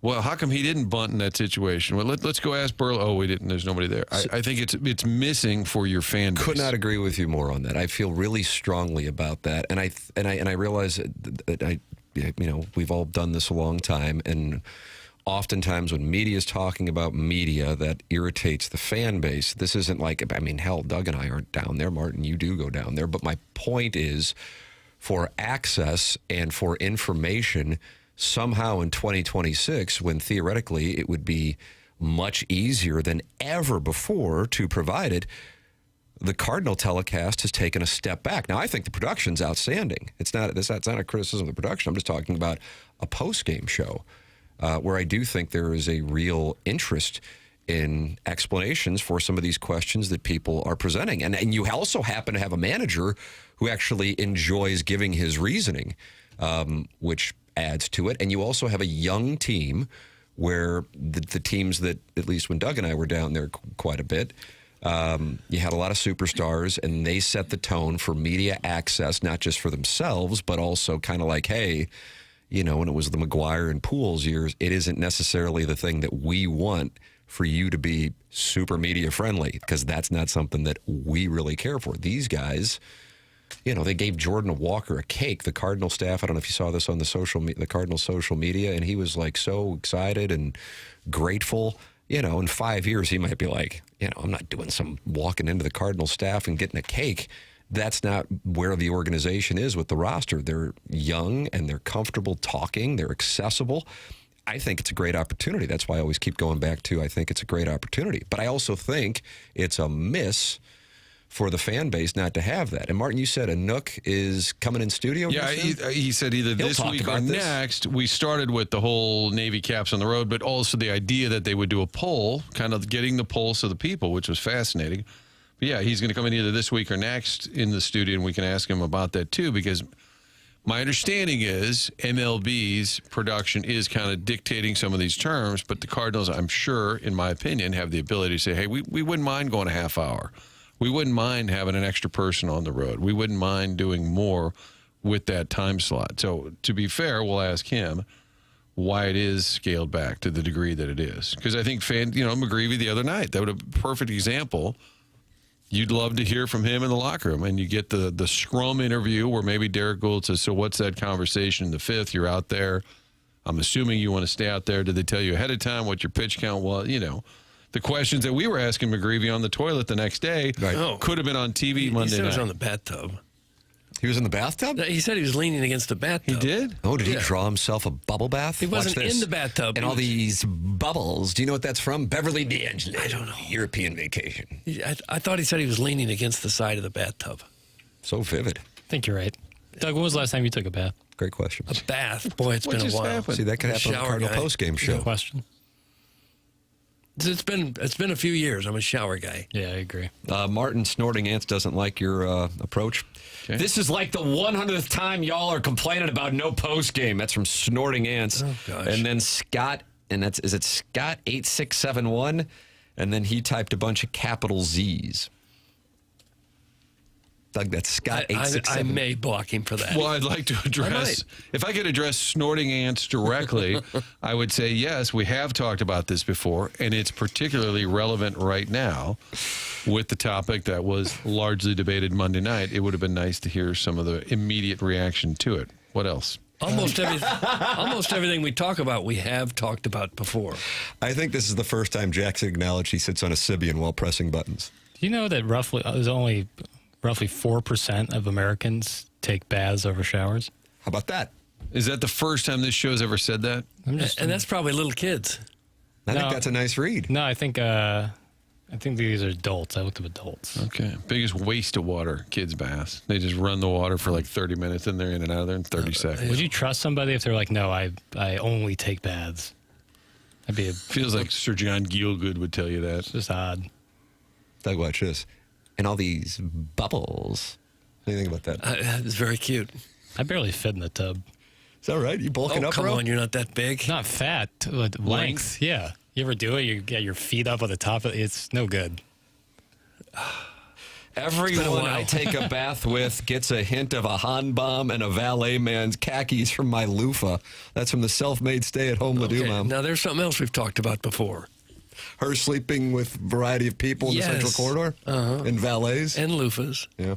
And Han bombs. Mm-hmm. Oh, boy, we're having a good baseball discussion. Now we're talking about baths. I was told at one point that City SC wanted to do a YouTube pre- and post-game show, but Apple said no. That's from the Hunchback of Vaughn Castle. Martin, have you heard that before? I have not heard that. That's worth vetting. Yeah. That's like a polling question. Let's see. Martin already has 2 jobs. Why is he angling to host this Cardinals post-game show? Enough exposure already, big boy. That's from Chairman Steve in Des Moines, and you did a show live from his place at Ballpark Village. We did on the balcony. We kind of took last year's season and nosedived. It was that Cubs series where we were still optimistic, and then they started Fetty, and then the season went in the other direction. No interest in doing that job, but it would help my TV job if there was a little more post-game on the road. I'm not going to lie. Enough exposure, big boy. 43% of all females who are members at country clubs and over the age of 38 own a Hitachi magic wand. That's from the self-made stay-at-home Ladue mom. Jackson, do you have that data? I'd have to question some of the polling processes that went along with that survey. I'm also reading here that in the Netherlands, it's the lowest frequency of daily showering or bathing, with roughly 55 to 64% of residents washing daily. And that's all the hooers in Amsterdam. I guess. I guess it's because it's so cool there year-round that, like, they don't feel like they sweat enough to shower? I don't know. I don't know. You shower every day, Doug? Of course. Yeah. Good question, though. I can't leave the house without a shower. I can't do it. Yeah, the AI, like the suggested questions after I looked up this bathing topic is really funny. How often should 70-year-olds shower? Is there a difference for ages in showering? Doesn't look like it. How often should seniors wash their hair? Well, I think seniors when they get a little unstable, they're less likely to hop in the shower. That becomes an issue. Sure. You need a grab bar.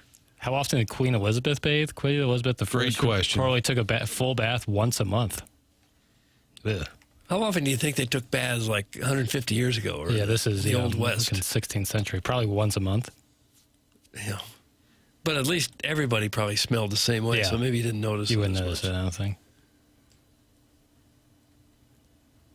Feels like a Friday poll question. A good exit poll question. Exit poll, Doug. What? How often do you bathe? I have a slightly used loofah if Doug wants to take it for a ride. That's from the 618. I'm so close to 618 has blue feet right there. Needs to have a text inbox name. You can't suspend just all the 618, can you? Oh, sure I can. Oh, wow. Put a region on I have notice. sweeping powers. Papers, did we go from seam talk to rummage sale just like seamlessly? We're talking ball, And now we're knee deep in some rummage sale. I mean, it's a Wednesday chop session, so it's a Wednesday chop session. So I wouldn't. That's Yeah, what it says I in the Polo's Post dossier. worry too much about titles and all that. You're welcome to get involved with your stories of loofahs, Hitachi magic wands, and cardinal takes. 314-399-9646, Air Comfort Service text inbox. And, of course, you can call in at 314-974-0101. That's the Callier and Thompson phone line number. Email in for the Design, Air, Heating, and Cooling email today. And then you can just talk it over with 284 friends in that Form Energy YouTube chat on the TMA STL YouTube channel. Get involved, hang out, see what the word is, and talk it over with other TMA listeners. Boy, how about this email I got from a brand new sponsor, Doug? That's Cardinal Vending, Daddy Padre. Sure, he was in the other day. And then there was a cutie with the glasses. Right, Remember his him? brother. Was that That's his right. brother? And Daddy Padre, Stanley Cup winner, and now Cardinal Vending is an advertiser here on TMA.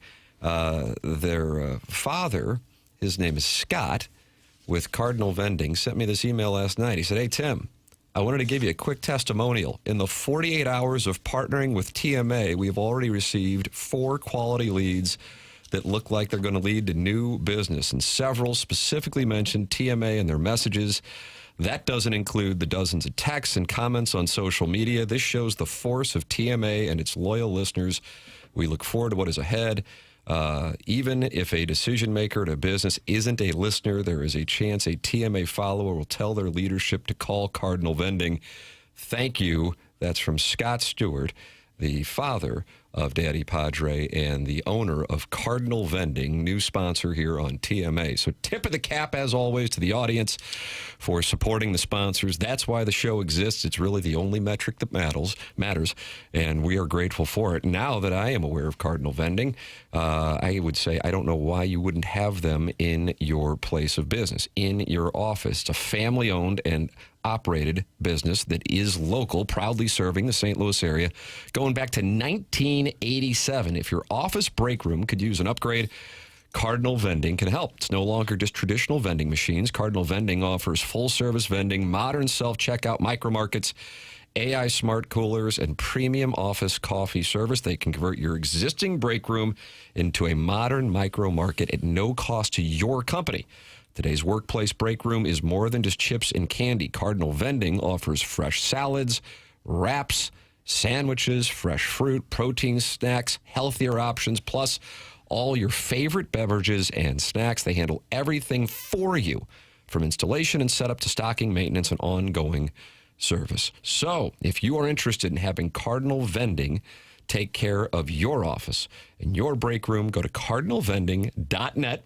Let them know you're a TMA listener when you call 636-343-8866. It's cardinalvending.net, 636-343-8866. Very rarely do Stanley Cup winners give out their phone numbers. But here's a case of one doing that, Doug, and that to me shows that Daddy Padre is a man of the people. Yeah, he may be a man of the people. He was no goaltender, that's for sure. I saw him play. He runs a fantastic vending business, but the practice goalkeeping, iffy. Robert Thomas acknowledged he was their e-bug. Yeah, and they used to just beat him like a government mule. But he was out there at practice. He gave him his time for practice when they needed an extra tackling His name's not on dummy. the chalice. His name's on the chalice. It isn't. Cardinalvending.net. If you want to get involved with TMA or After the Morning After, email me at tmckernan@insidestl.com, TMCKERNAN at insidestl.com. You can email in for our Design, Air, Heating, and Cooling email today, the morning after, at insidestl.com, and win Guns N' Roses tickets and participate in the program in a wide variety of ways by calling in, texting, and or talking it over in the Form Energy YouTube chat. It's 8:35 in St. Louis. We're in the Fisher Window and Door Store 8 o'clock hour on the morning after, 101 ESPN and the TMA STL YouTube channel.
Here's Neo.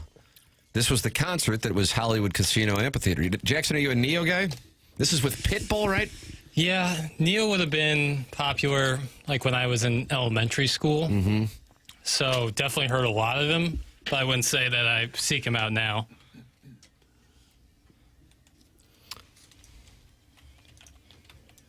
This was a big hit, wasn't it? Yeah, 2012, I think. Well. Man, Pitbull's about to cut loose. You get fired up when Pitbull's about to go? Well, I don't really get fired up. I understand he's a big star. Mr. Worldwide, Mr. 305.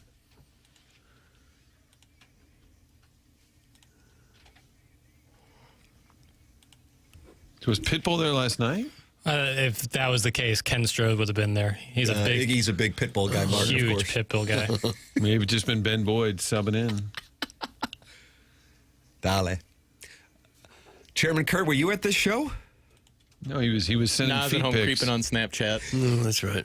You could do both. You could have gone to the show and still done it on And actually 5G. met a person in real life, Doug? Listen, Damn. we were coming off an 0-3 start to SEC play, and we needed to get right. Yeah, the last thing you want to see is the coach at a concert after an 0-3 start. The quarterback. Right. Yeah, even worse. Hold on, Kurt. You made up a university, TMA University, and then you made up a football team, and you made yourself the quarterback? Where else would I have played? Okay. I left guard. But good for you. Damn. According to who? Arch said that to you? No. No, he didn't. Nope. Got to dig in. All right, where Doug, can I bathe where can I because watch it helps with my hemorrhoids. Let me know if you want to peep. That's from the diabetes trans fat. Oh. Does that help with hemorrhoids? Look that up. I don't know. It's a cream, right? You got to do some sort of cream. In this case, this gentleman just bathes. I don't know if that'll do. Oh. He doesn't be like, I don't know. I shouldn't get too deep into that. No. But I was exploring it in my mind for a second. Sure, you were. Yeah, you were curious. Explore his hemorrhoids. According to who? Arch? I didn't mean to Arch play said this that to you? again. No, that's right. It's a I like it. classic. You just can't go wrong. Hey, Tim.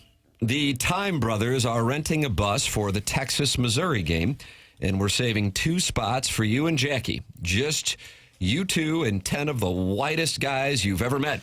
Bring your Hey Dudes in Mizzou-branded polos. That's from Ed Time. He's the brother of Steven, and they've formed an LLC called the Time Brothers.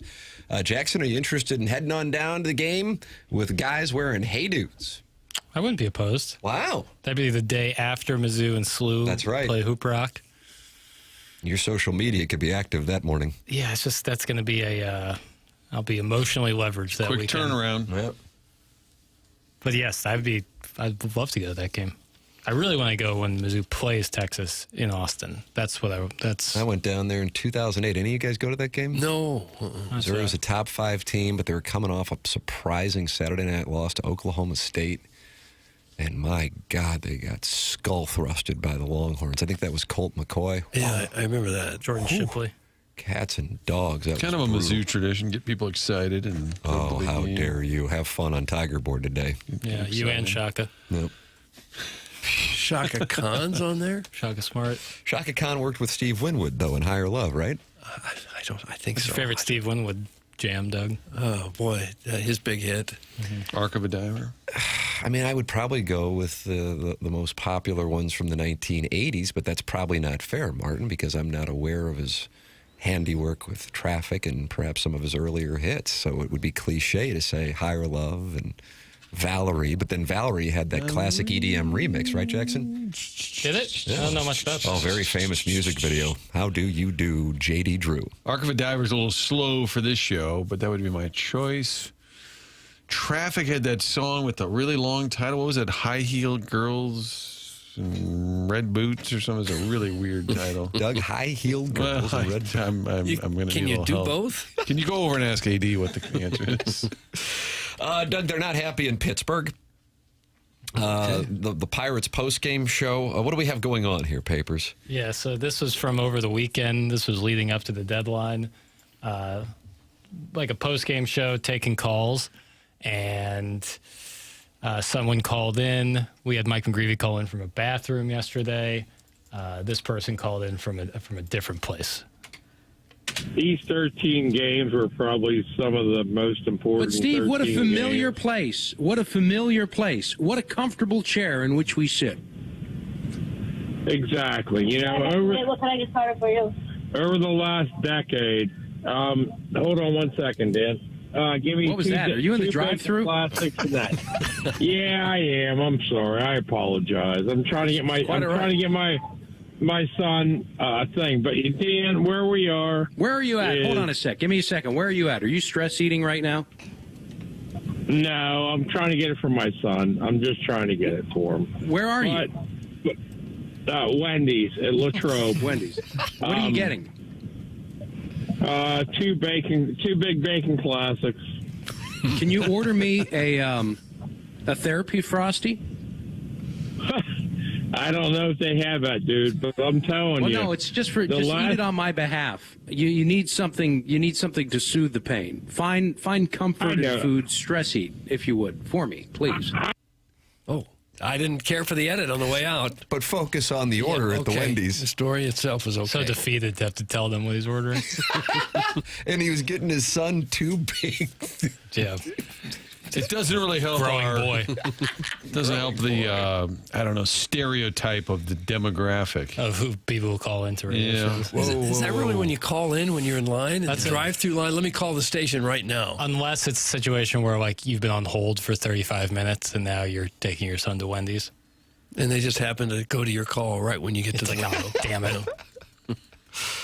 Doug, we'll go to your emails for the Design Air Heating and Cooling email today, coming up at 9:45 and giving away Guns N' Roses tickets. You want those Guns N' Roses tickets? Email the morning after at InsideSTL.com. Can you tell us about Design Air? Well, Design Air is where you're going to go if you should ever have any problem with your HVAC system, even if you don't have a problem, if you just want regular maintenance. You know, in 1904, the Design Air founder, Frank Fisher, started the family's company with this motto: do a good job at a fair price and treat people right. Those simple words, and they try to live up to those every day. At Design Air, they realize that you are the most important aspect of the service business. They illustrate what they care about with their customers in every facet of the company.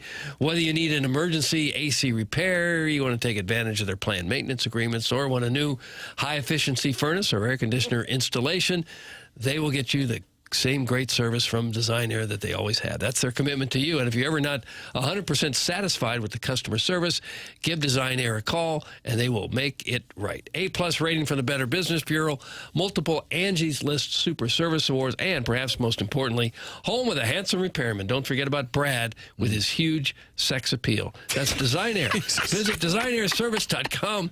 Schedule your service today. Design Air, comfort you can count on since 1904. Design Air brings the heat. There you go. Doug, you're right. Eric Prid's Call on Me sampled Steve Winwood. Banger. The video will get juice to your loins if you're a boring hetero. That's from Shrimply Pibbles, who I thought was married to a woman because he sends in pictures of her to the Air Comfort Service text inbox, but now he labels us as boring heteros. Yeah, guilty as charged. The traffic song I was looking for, Tim, the low spark of high-heeled boys. The low spark. My mom texted me that to tell you that. The low spark of high-heeled boys. Yeah. So I was somewhere in the ballpark. The low spark, Doug, of high-heeled boys. Okay. We can go see Not Steve. sure I've heard that. We can go see Steve Winwood on September 3rd. No. Yeah. He would be in Chicago. You're not coming here, though. It doesn't seem like it. I like this, Jackson. Hey, oh, really? Steve, when's he coming? Well, he's in Chicago. Another town. 4 hours. Hey, we can go see anybody, the Rolling really. Stones. Oh, yeah. They're going to be in Detroit. Oh, well, we could. Yeah. Thanks. No lies detected.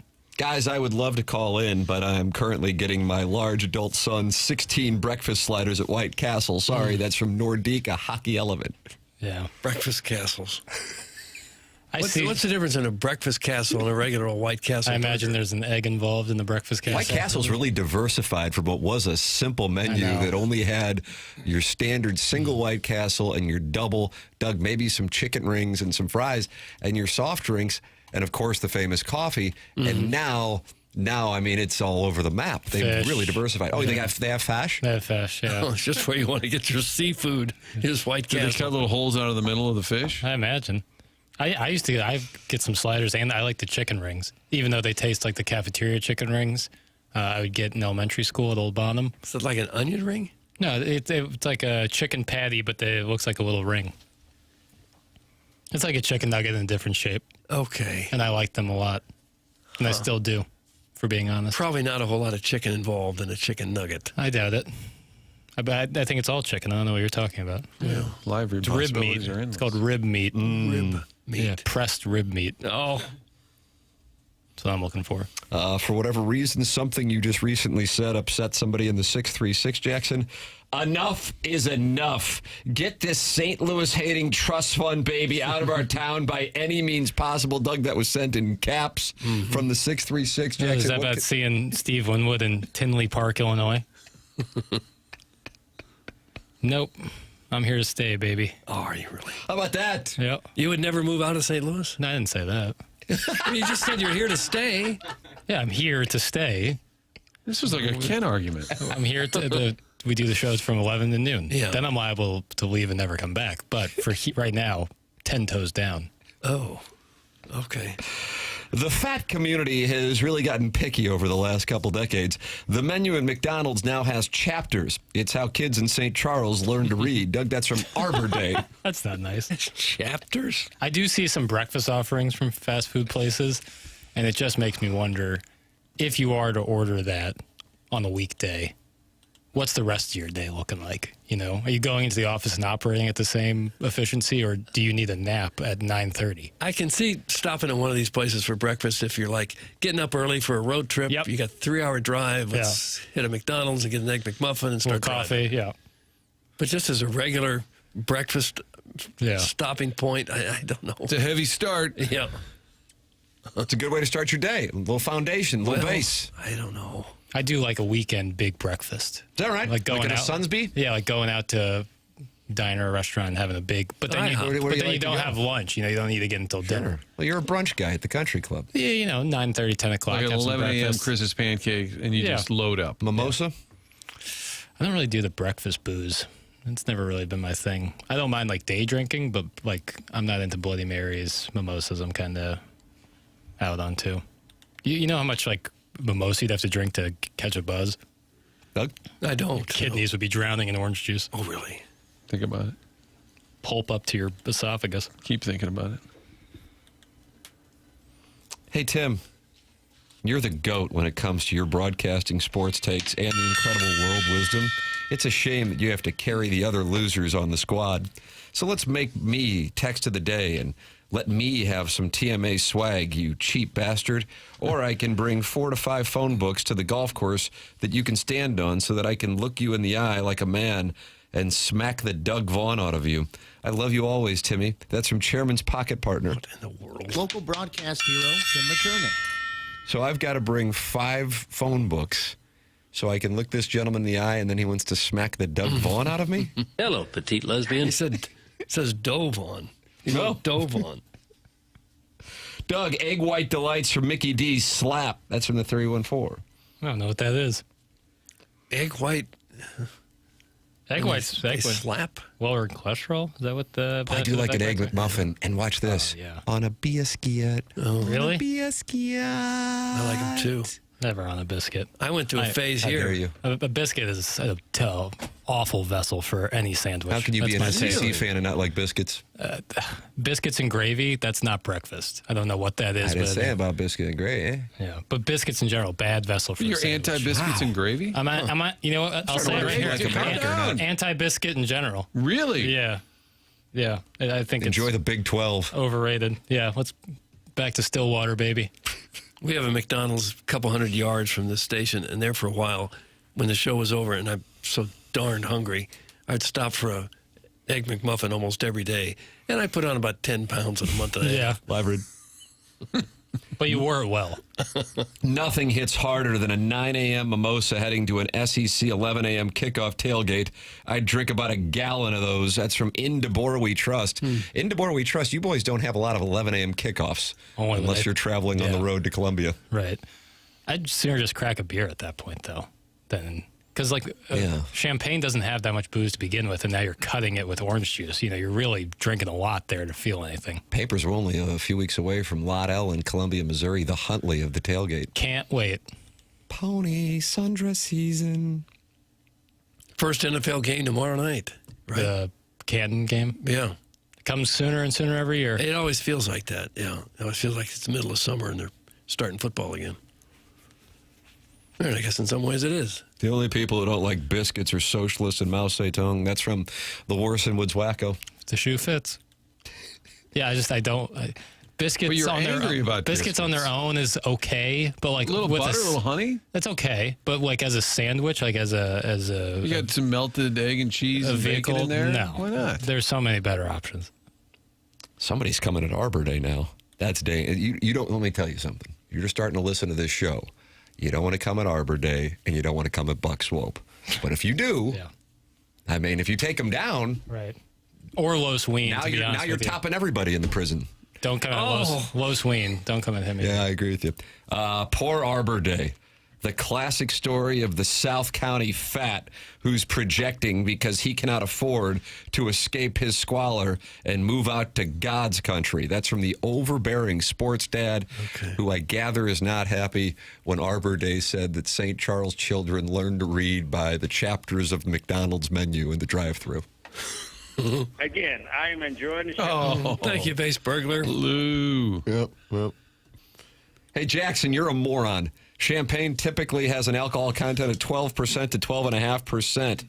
That's from the Hunchback of Vaughn Castle. No doubt, but then you're cutting it with orange juice, and I'm not like looking to get hammered immediately, but if I'm going to be drinking a lot throughout the day, I'd rather do it with like beer. And if you have a biscuit, it'll sop it up. That's true. Therein lies the value of a biscuit, is for the sopping. This biscuit take is one of the worst takes to ever grace these airwaves, and it's despicable. That's from Alexandra Daddario. She enjoys biscuits. My take, and I'm sticking with it. How about hardtack? Do you eat a lot of that? Yeah, I eat a lot of hardtack and corn pone. Arbor Day has issued a statement in response to the overbearing sports dad.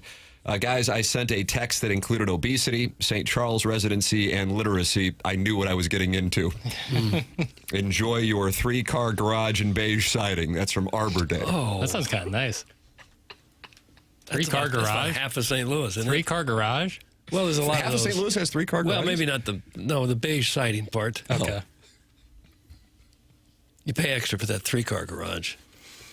21 Savage had a 12-car garage, but he only had 6 cars. Yeah, what was that about? It's confusing.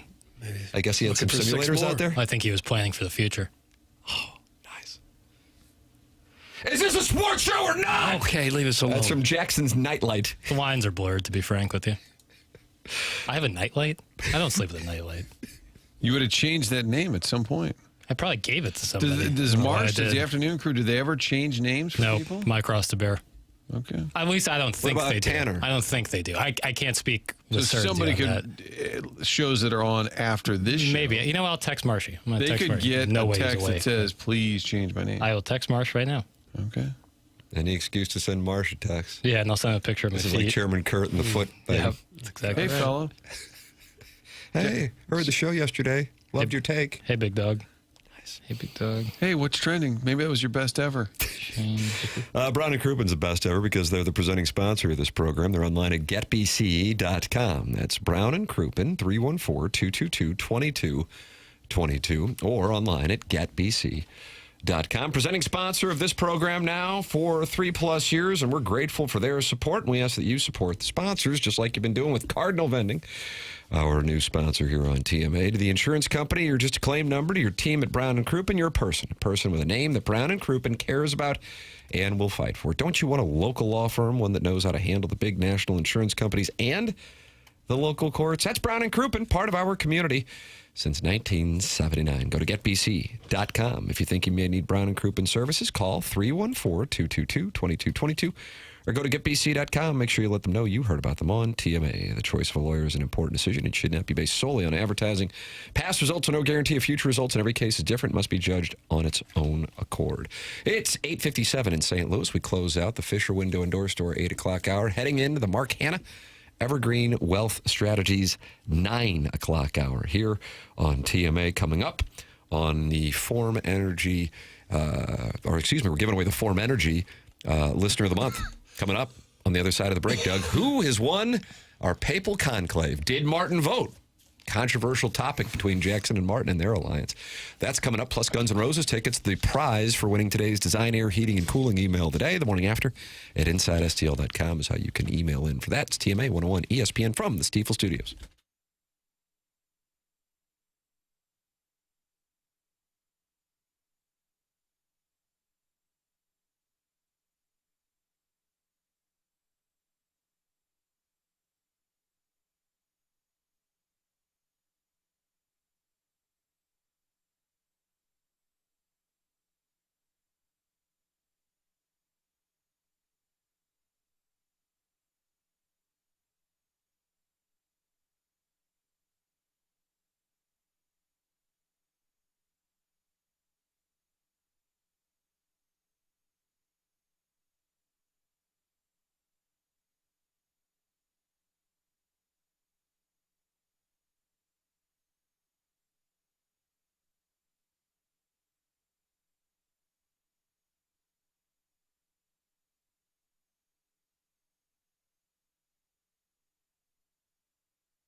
Doug, you hear Shaka Khan? I hear him. I don't really hear her. She's in there now, dancing around. Okay. A lot of women wearing nylons, right, in this video? Is that right? Like a bunch of nylons? I don't know. I don't remember. Harry Hogg in the Form Energy YouTube chat just announced Zaxby's is coming. Seriously? Oh, that's good news. Harry Hogg says so. Mandrake says Zaxby's is coming, tra-la, tra-la. Doug, what about the Cardinals? Are they coming, tra-la, tra-la? Not so much, but right They've there won in the 2 or wild 3, card. bro. Right in the wild card. Hello, Daddy like he. Plante on the mound tonight and on the golf course with Jackson Burkett tomorrow. Hope he's not distracted tonight thinking about tomorrow. Papers gave us that forecast that just, I'm concerned here now. Yeah, I thought it was kind of rainy tomorrow. I think it's supposed to rain a little tonight and then more so tomorrow morning. But obviously these things are fluid. Yeah, it looks like rain like in the overnight hours until maybe 10, 11 in the morning. When the Ken vehicle's done, you're clear. Mm-hmm. Yeah. Literally. Yeah. Yeah, and it's just soften up the greens. Yeah, and that'll allow you to play target golf, and that benefits your high trajectory because you can just fire at the pin as opposed to the firm greens where you have to run it up there with a lower shot. That's right. And I'm also reading here that Zaxby's has agreed to 7 new restaurants split between the St. Louis and Columbia, Missouri markets. Wow. So one in Huntley, one in Ladue, one in Frontenac. Where will the others be? I guess the rest in Columbia. Yep, there you go. I'm looking to see if they have biscuits. Yeah, Papers. I don't think they do. Isn't that kind of like Cane's? Big Daddy Kane, smooth operator, pimpin' ain't easy, and of course I get Raisin the job Cane's. done. No, because Raising Cane's is just chicken tenders. Zaxby's No does- Sandbows? No, they do, but it's just the chicken tenders on bread. Aren't they all? Yeah, but it's not like, I don't know. It looks, they've got a few more options than They got Cane's. chicken wings, yeah. Zaxby's also introduced giant biscuits at select locations. Giant one's good. As of June this year. Wow. They're coming for you. What's the size of a giant biscuit? Like a hamburger bun? Let's just take in 4,000 calories in one quick stop. Boy, I went to that Culver's last night, Doug, and I Right gotta there on tell Big you, Bend. Yep, they fattened me up for the slaughters. What they did, yeah. It's good eating, let me tell you something. I'm a little boy pig today, and I want everybody to know it. Yep, So little boy pig. Butterburger? You better believe it, Jack. Because you got a cheeseburger, Doug, that's not not enough. terribly healthy, but let's put a little butter on there. It helps. Oh, you're the boy pig. Yep. And you have fries with that? Yeah, wash it down. Crinkle cuts. Yeah, crinkles. That's right. It's good. 3 or That's 4 good sodas eating. while you were there? Go back to refill? No, I don't do that. I don't do that. Somehow I'm off the soda thing. I don't know why. I don't know. Only at the movie theater for me. Is that right? Yeah, when I go see a picture, I like to have a Coca-Cola. A moving picture? Yeah, talkie. Zaxby's is better than Cane's. That's from the 314. I concur. When have you been to this Zaxby's? When? There was 2 in Columbia when I was there. And so they've gotten rid of those, but now they're making a glorious return? Yeah, Huh. 4 or 5 kind of situation. Yeah, Jordan, we're in the 4 or 5. Yeah, so I'm excited. Zaxby's good. Doug, there's better sauce selection at Zaxby's. That's from M-Town. Is it really? Also agree. Was it Raising Cane's was the one that the cat used to say, he heard him say, cluck, cluck, spend a buck. That's correct. In the drive-through line. That's right. Do they still do that? Cluck, cluck, spend a buck. There's cluck, the cat cluck. right there. Well, you saw the cat yesterday. He tweeted out that he ran into Doug Vaughn. So I didn't see the tweet. The cat texted me, and it was such an odd text. I was telling you guys this off air when you were talking about the Twitter tweets, that I didn't know if somebody had gotten his phone, and we had been texting in the previous week because we're going to have him come in and when you were on vacation, Martin. But he was doing his podcast, and we're about to play sound from Lance Lynn on the Cat's podcast. And he called you Doug Vaughn. And I'm like, somebody who we worked together for as long as we did wouldn't call you Doug Vaughn. And I'm like, I think somebody has hacked into the Cat's phone. But then as it turns out, he posted about it on the Twitter tweets. Really? Yeah. Yeah, I hadn't seen him in a few years. Victor's touch can be very reassuring. How about that? It wasn't really. So the latest tweet from Jim Hayes at Regional TV Cat. I'm not the kind of person that would get all frenetic over a chance encounter with a celebrity. That wasn't the case today. I ran into the great Doug Vaughn and instantly began hyperventilating. Good fella. That's from Jim Hayes yesterday. They called us good fellas. To say, wise guys. Okay. Henry Hill. We're connected. Where did you run into the cat? Probably a watering hole at 2 p.m, sitting in the bar by yourself. No, rent a car place on the way home. For one. Getting a rental car because the other car's in the shop now. You didn't hit me up to get a rental car? That's kind of our thing. Oh, no, I didn't. I forgot about that. So you feel like Doug's cheating on you with the cat? Well, if I'm going to go through rental car hell, I only want to do it with Doug Vaughn. Oh, okay. Well, this wasn't too much hell. That's why the insurance company told me to go. And he was next door trying to get dog food. There's a dog food and rental car place, kind of like Mulch and Bra? Right there in Warson Woods, Manchester and Warson Woods. Oh, what I wouldn't do to be able to be in Warson Woods. Yeah, it felt like I was really walking in tall cotton. Doug, it's now chicken, what you picking? That's from Crestwood Coyote. Huh. So they've changed it up from cluck to spend a buck. And chicken and pickle, that's a little more upscale, right? Yeah, but that's also like a recreation place, like too. a hangout. Okay. Chairman, what is this I'm seeing on the TMA Twitter account? It looks like an airplane, and it's saying choose where you sit, and there's a bunch of TMA folks. Uh-oh, have we been hacked? No, that was me. Is there a TMA airline now? You're doing material. No, I've seen this on some different social media posts where you have to choose your seat on an airplane, and they try to make it a tough choice by placing different people in strategic seats. Do you want an aisle seat? Do you want a window? Do you want to be in the middle? So I just usually it's certain celebrities. Who do you want to sit next to? Yeah, right. All right, here are your options. This is only on our Twitter account? Yeah. Twitter and Instagram. All right, so TMA Twitter account is at TMASTL, and then on Instagram, it's TMA_STL. Doug, here are your choices. It looks like Iggy's in the back. Smoking section. He doesn't share hotel rooms. I figure he didn't want to share a row. I can tell you from experience of flying with Ken Strode, he might be playing videos or a game on his phone with no headphones. With volume on. Volume up. Yep, I sat across from that, and I was like, man, what a-hole has to... And sure enough, it was Iggy. People probably enjoyed what I had to play. So, Doug, you have an option now. It's only a 2-seat row here with Iggy. Is that the He's on the emergency window. row? You got the aisle. Across from that is a 2-seater with friend of the program, Mike McGreevy. Sure. And then you got a window seat. Okay. To me, that strikes me as the obvious one, but maybe I'm off. I don't know what the votes are looking like here, Chairman. The next row up, so Doug, would you call it the penultimate row? I rarely use that word. Larry Nickel has the window seat. Then there's the empty middle seat, and then Jackson has the aisle seat. Okay. So that's a tough spot there. Larry, for those of you who haven't had a chance to see him, this visual is not live. Then across from Jackson in the next one, you can sit in the middle seat between Doug and producer Joe. Looks like Joe brought his emotional support animal with him. No one's going to pick that, get bit by that dog. I've also sat next to Doug on airplanes, and one time he pulled out a pocket Constitution and started reading. Got to brush up on my American history. Then the next row, it's a window seat, and Cam Jansen is in the middle. I'm in the aisle seat. I need that leg room. Yeah. Cam has his shirt off. Cam's topless. Completely topless. But I mean, that's hot.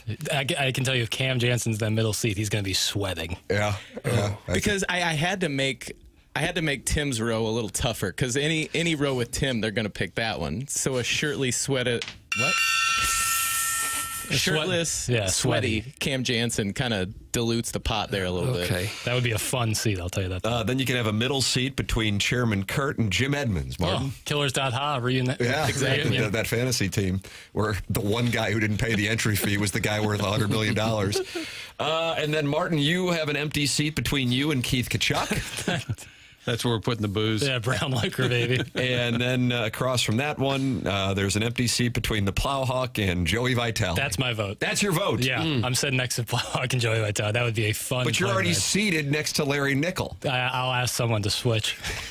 I'm sitting next to Joey, in between Joey and Plowhawk. You have to stay where you're at. This is not for you to move around. Yeah. Okay, if I was someone out there, because Joey and Plowhawk are two of the most delightful people, hilarious, and Plowhawk is extremely lithe, and you could have a lot of room That's there. A nice point. You'd have a lot of room there. There might be a secondhand situation going on. And Joey would probably bring some sort of bread treat for you to eat on the plane ride. Lasagna that he made. Driving around yesterday, I should have texted him. I'm with my older son yesterday, and all of a sudden, out of nowhere, comes Joey Vitale with one of his brood, just bolting through Argonne in downtown Kirkwood on a scooter. Oh, he is Peter Pan. I mean, Martin, you were saying we haven't heard from Vitale in months. Now he's been spotted. He's been spotted on a scooter, just shooting around downtown Kirkwood. Watch it, Vitale! I'm a little concerned about this. Is, by the way, Chairman Kurt, great work. The visual, Very funny. The mind games that it brings out. But I'm a little concerned because McGreevy in the last row is not far from one Ken Iggy Strode. And I'm feeling, hey, buddy, just a quick favor. Yeah, you see Yachty down there a lot, don't you? I could just...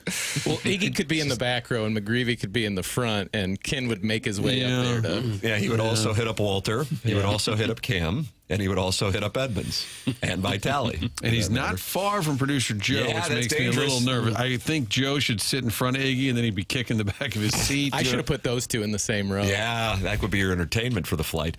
Brian Henshin not happy with it, though. He says, yeah, not giving Tim the entire front row to himself is kind of blasphemous. Also, how is he not row A? Wow, be better, KG. Hashtag bless up. Hashtag Martin. Hashtag Perk. Doug, that's from the Colts camp. Okay, I'm not sure he's at the Colts camp. Doug, if you took yourself out of this, where would you sit? You can sit anywhere. Or are you aisle or window guy?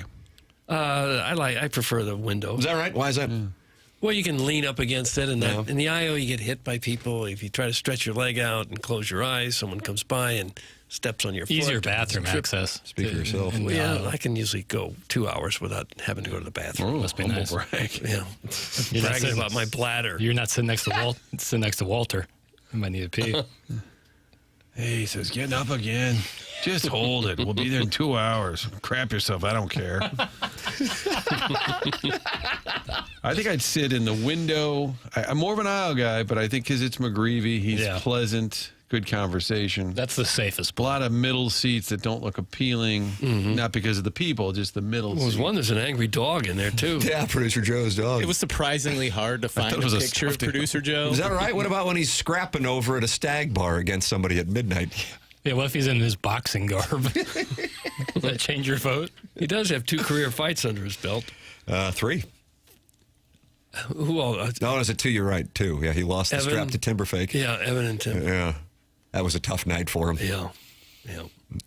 Winning with a lot of confidence. He did. Yeah, and if Timberfake beats you in front of a packed house at wherever the hell that was, PT's. And Doug, you had to get through a stalled-out train and climbed over it in order to get into the venue? Yeah, I sure did. The best part of that night was a mile away. The undercard with the instant lesbian on it. Yeah, that was the name of one of the fighters, Instant Lesbian. Is that name taken? Who wants that name in the text inbox? Now, Larry looks a little shoved into his seat. That middle spot could be a little uncomfortable. Although Papers is lean and mean on the aisle. I wouldn't take my row personally. No offense to Larry. I love Larry, but... No offense to yourself. No. Guys, I'm torn, but my wife said she would sit next to Tim and Cam and take them both back to the lavatory. Doug, that's from the recovering alcoholic from Belleville. And don't say lavatory. But that's what it usually says when the sign. I know, but no one says that anymore, do they? Isn't it like recovering alcoholic? 100-year-old word that people don't use anymore? Everything goes on TMA Airlines. And the seat next it's like to Soul Plane. The seat next to Ken, the great thing about it's not a middle seat. You might smell like a carton of smokes, but it's a nice aisle seat towards the back. The picture they're using of me looks like I'm about to ask the flight attendant, could I get a copy of the U.S. Constitution, please? It was very cute, too. It's just this little pocket Constitution. Doug was just reading it. This was a cute little... It was endearing to me. This was a cute little thought experiment, though, wasn't it, Doug? Yes. Yeah. How are the results so far, Chairman, with your thought experiment? Well, I didn't put it in poll. Raymond says H is such an easy choice. That's the Plowhawk Joey Vitale aisle or row. It's actually significantly, like, the answers are all over the place. H, according to Jimmy Blues, STL, says H would be the worst possible scenario. Wrong. Nikki Visconti responded, and he said easy, H. Jackson, a lot of votes for H. You won't need a book. You won't need headphones. You won't need any sort of entertainment. The entertainment is sitting on your left and your right. Yeah. But what if you're like Neil Page and Planes, Trains, and Automobiles, and you want a quiet flight? I would go with B. I would go next to McGreevy. Yeah. Because he would, if you wanted to talk, he'd talk, but I don't think he would, hammer you with conversation. Yeah, somebody said short flight, E or H, long flight, B. Yeah, I think that's the right play. For the record, E or H is It's really a theater of the mind. is Cam and topless Cam Jansen and myself. And then H is the row with Joey Vitale and the Plowhawk. And what was the other one, Chairman? For a long flight, B next to McGreevy. Yeah. No. And if you're having trouble following along, you should go follow at TMA_STL on Instagram. No. And you can see what we're talking about here. There you go. It's on the Follow Twitter along. tweets at TMASTL. Am I in a collaborating mode? I did offer the collab. All right, I'll go on, accept the collab IG. mode. New picture from Ella Reese, by the way, for those who follow. And Hiking? Jackson does. Hiking? No. Ooh. She's also doing, I guess you're going to have to send her a foot emoji, Chairman. I like her spine tattoo. Doug? Oh, for heaven's sakes. She's got a tattoo on all up and down her spine. Yeah, just all the way down. That's tragic. Why you made a stretching sound, but yet you weren't stretching right there. I noticed that. I was kind of arching so that I could run my fingers down my spine. Cut Okay. that off. What? Email in. You can win Guns N' Roses tickets. Do you like spine tattoos on Ella Reese the morning after at InsideSTL.com? That's how you can get involved on the presentation. Martin, do you know anything about that Design Air Heating and Cooling? I do. It was almost a year ago. We knew we needed to replace an HVAC unit. Talked to the folks at Design Air. Great meeting just to kind of explain all the options. And the team comes out, installation, everything done professionally. And then when they're done, there's a lot of technology and stuff that guys like me and Doug just don't understand. They explain it all to you. Just a great operation from start to finish. Then the product itself, absolutely no issues. Makes a huge difference. Even the air quality in the house is all better. Thanks to Design Air and their great product, as well as the great team that Seth has assembled over the years. The employees all enjoy working there. There's a difference when it's Design Air coming out to your house. You can feel the difference when they're there getting the work done.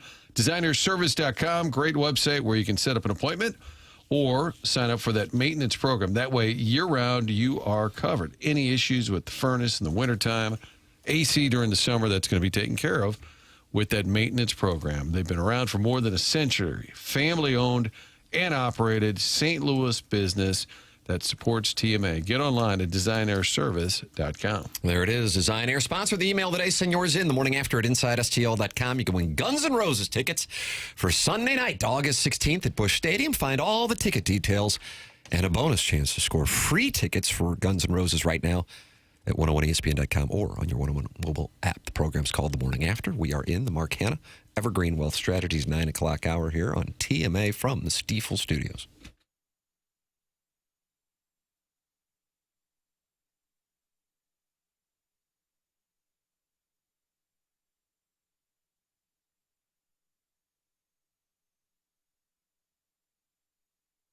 Universal Windows Direct is a longtime TMA sponsor, and we are already talking about the end of summer. Feels like we were just firing up the grill for Memorial Day, and now school's about to start. Football's coming back, and before you know it, the holidays will be here. Once fall gets rolling, life has a way of getting really busy. So if replacing your windows has been sitting on your to-do list, now is the time to get it done and cross it off for good. Universal Windows Direct has an offer that is hard to beat right now. When you buy 4 windows, you get 4 windows free. And to make it even easier, you'll get 48 months of 0% interest financing, same as cash.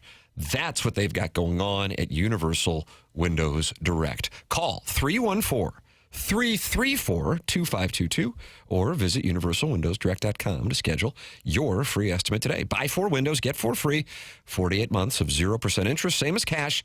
Take one more thing off your list and enjoy a more comfortable home for years to come. And like me, you'll be saying, I love my windows.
This is Jackson with the Sports Center update brought to you by Saliga Heating and Cooling. Cardinals, Yankees tonight, 6:05 p.m. first pitch in the Bronx. Andre Palante on the mound for the Redbirds.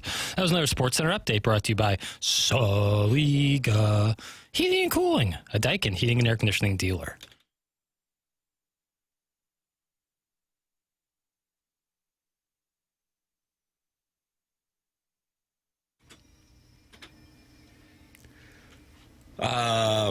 Martin, they're creating their own seating chart in the Form Energy YouTube chat. Again, this is available to vote on the TMA STL Twitter account or the TMA_STL Instagram account. And the TMA remote lamp is creating his own seating chart and says, I want that pantsuit liberal Marlowe on one side and the mini Constitution carrying Vaughn on the other side. That's from the TMA remote lamp. Yeah, you can workshop it however you like. I don't remember why I would have had a copy of the United States Constitution with me. I remember a little booklet. Yeah, like, that's why it was like handheld. It was very small. Yeah, I'm guessing Larry Connors gave it to you.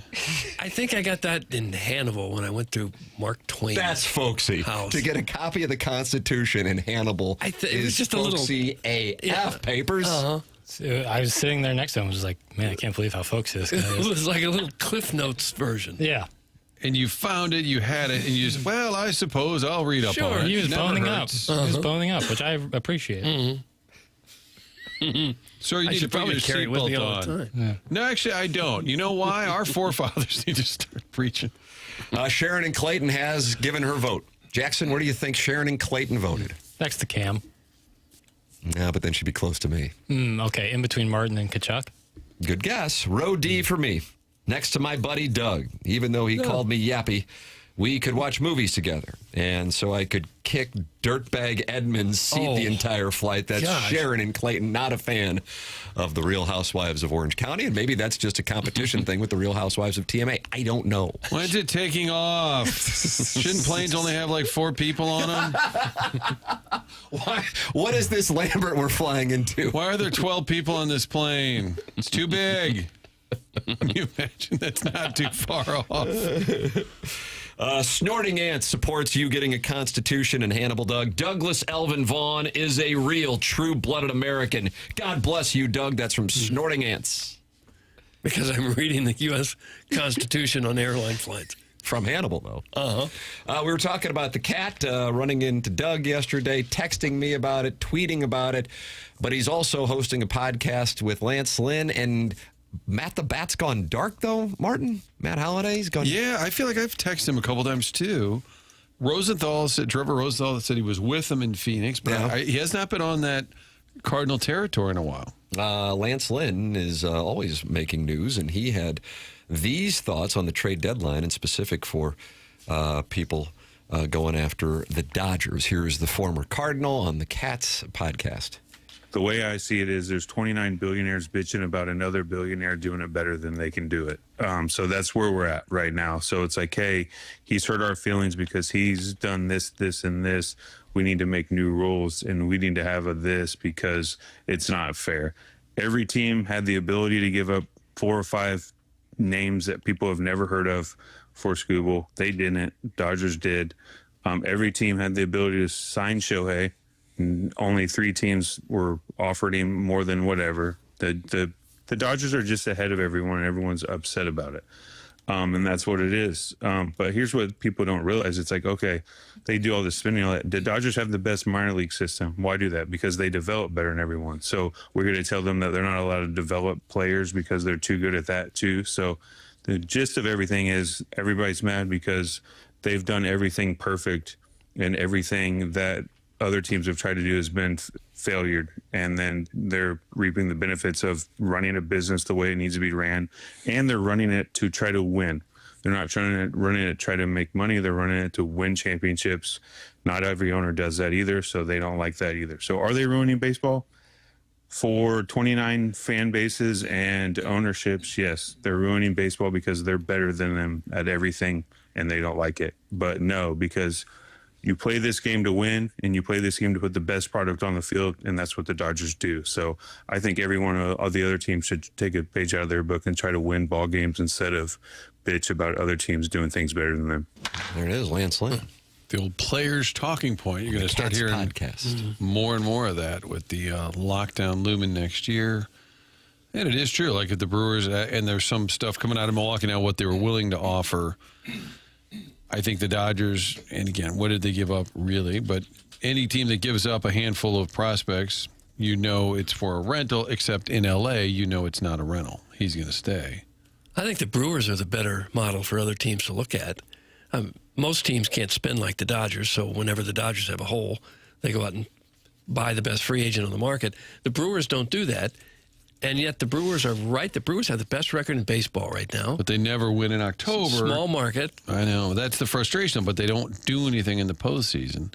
So should they have been bold if they'd had the Miz and Scooble back-to-back? It is kind of exciting to think about. And if you know in Milwaukee it is for sure a rental, because in L.A. he's going to re-up, what would you have been willing to cough up? I just wonder if it's worth it just to go for it one time. Yeah, it seems like it would have been this year. Because they definitely have a shot at it this year. One of the things I would say, and I realize this is my talking point, and I understand that a lot of people disagree with me, and that is fine. God bless America with that acknowledgement. I think that not only do I not like how many teams get into the playoffs, my bigger issue is actually the format than the number of teams. That you can win your division and be relegated after being the clear winner of the test for 162 games to having a 24-hour stay in the playoffs, like the 2022 Cardinals, for example. But my reason for disliking this system is not about the 2022 Cardinals. It's about baseball having, all the way up until recent times, rewarded the marathon. And, yeah, you can fall off in September, but you won your division from winning the first 4 or 5 months, and you're rewarded by being a step away from the World Series, or at least a best-of-5 series away from the NLCS. And now you can win your division and have a best-of-3. So, therefore, I think one of the reasons why you saw the Rays and the Brewers be conservative with Scooble, because they weren't conservative elsewhere. They did make acquisitions. Brewers are catching hell, actually, from their fan base. We played some of that audio yesterday for what they gave up to the Cardinals for May and Romero, is because the Brewers, clearly one of the best teams in baseball through this point in the season, but because of the nature of the baseball playoffs, you are going into a crapshoot. And the best team in the regular season, since they've put this system in, I realize the Dodgers have won it recently, but we've seen the 6th seed from the National League represent the National League the first 2 years that they put this system in. And because it is a crapshoot, as opposed to, and I realize we're not going back to the National League East and the National League West like the 1980s and half the 90s, but if you knew it was the Dodgers and Brewers and you are arms trading just to go between those two teams and you're with the Brewers, I think it's a different mindset. But because you have 12 teams in and the first series is a best-of-3, I think you have a mindset that you go, God, it's not worth it. I sit there and go, my God, like what you guys were just saying, Ms. Scooble, forget about it. The wind was blowing out like effing crazy last night in Chicago. And still, Scooble's in there into the 7th inning. I realize he was on the hook for the loss. He was outdueled by Assad and the Cubs last night. But when you have that, and what that does, not just for that game with that kind of talent, but also what it does for saving your bullpen as a series goes on and how much bullpen usage goes on in baseball playoff series now, that also provides value, not just for the Scooble start, but also for the impact on your bullpen as you have those series. But I think teams go, God, we just get in and it's a crapshoot. We're not going to risk our prospects for what could come down to a bad couple of days. So I think that plays a role in it. And then in addition, on the other side of it, because, as noted earlier in the program, only 6 teams in baseball are 5.5 games or more out of a playoff spot, that you have a limited amount of sellers. So I think that's a factor in. And then finally, just in regard to Lance Lynn, Lance is saying something that a lot of people on the player side are saying, and that is the other teams could have done what the Dodgers did, and they chose not to do it. And I do understand that, but I feel like that's more of a a talking point that's being thrown around from the players' side against the owners for the inevitable work stoppage. And I've said this before, but before the players and owners can sort of square off and debate things, I think within the owner's room, they've got to get on the same page, right? And you got all these smaller market teams who are not happy with the way the Dodgers do business. So how could you go battle the players union when I think the owners themselves are not on the same page? To me, that has to be kind of addressed amongst themselves before they can actually go to the table with the players. Yeah. Jeff Passan talked about the inevitability of this work stoppage. Where is this from? Papers? Is this his podcast? Producer Joe used to do his podcast. You know that? Martin used to produce that. It is not. This is from the Rich Eisen Show. Got it. You want to hear it, though? What do you say? It's not from Producer Joe's? What was it not from? If Producer Joe does a podcast, I'd listen to every episode. Absolutely. Absolutely. I would. And because the second that a salary cap gets put into place, their franchise values are going to jump by 25 to 30%. And that's a lot of money that these owners are going to come into just through cost certainty. But I have been of the belief this whole time that even if the system right now is problematic, and I think in a lot of ways that it is, I think that a system that allows financially mighty teams like the Dodgers, like the Mets, to a lesser extent, if they wanted to spend the Yankees and the Red Sox and the Cubs and teams of that ilk. I think a system that the penalties do not stop them from spending, that to me is a problem.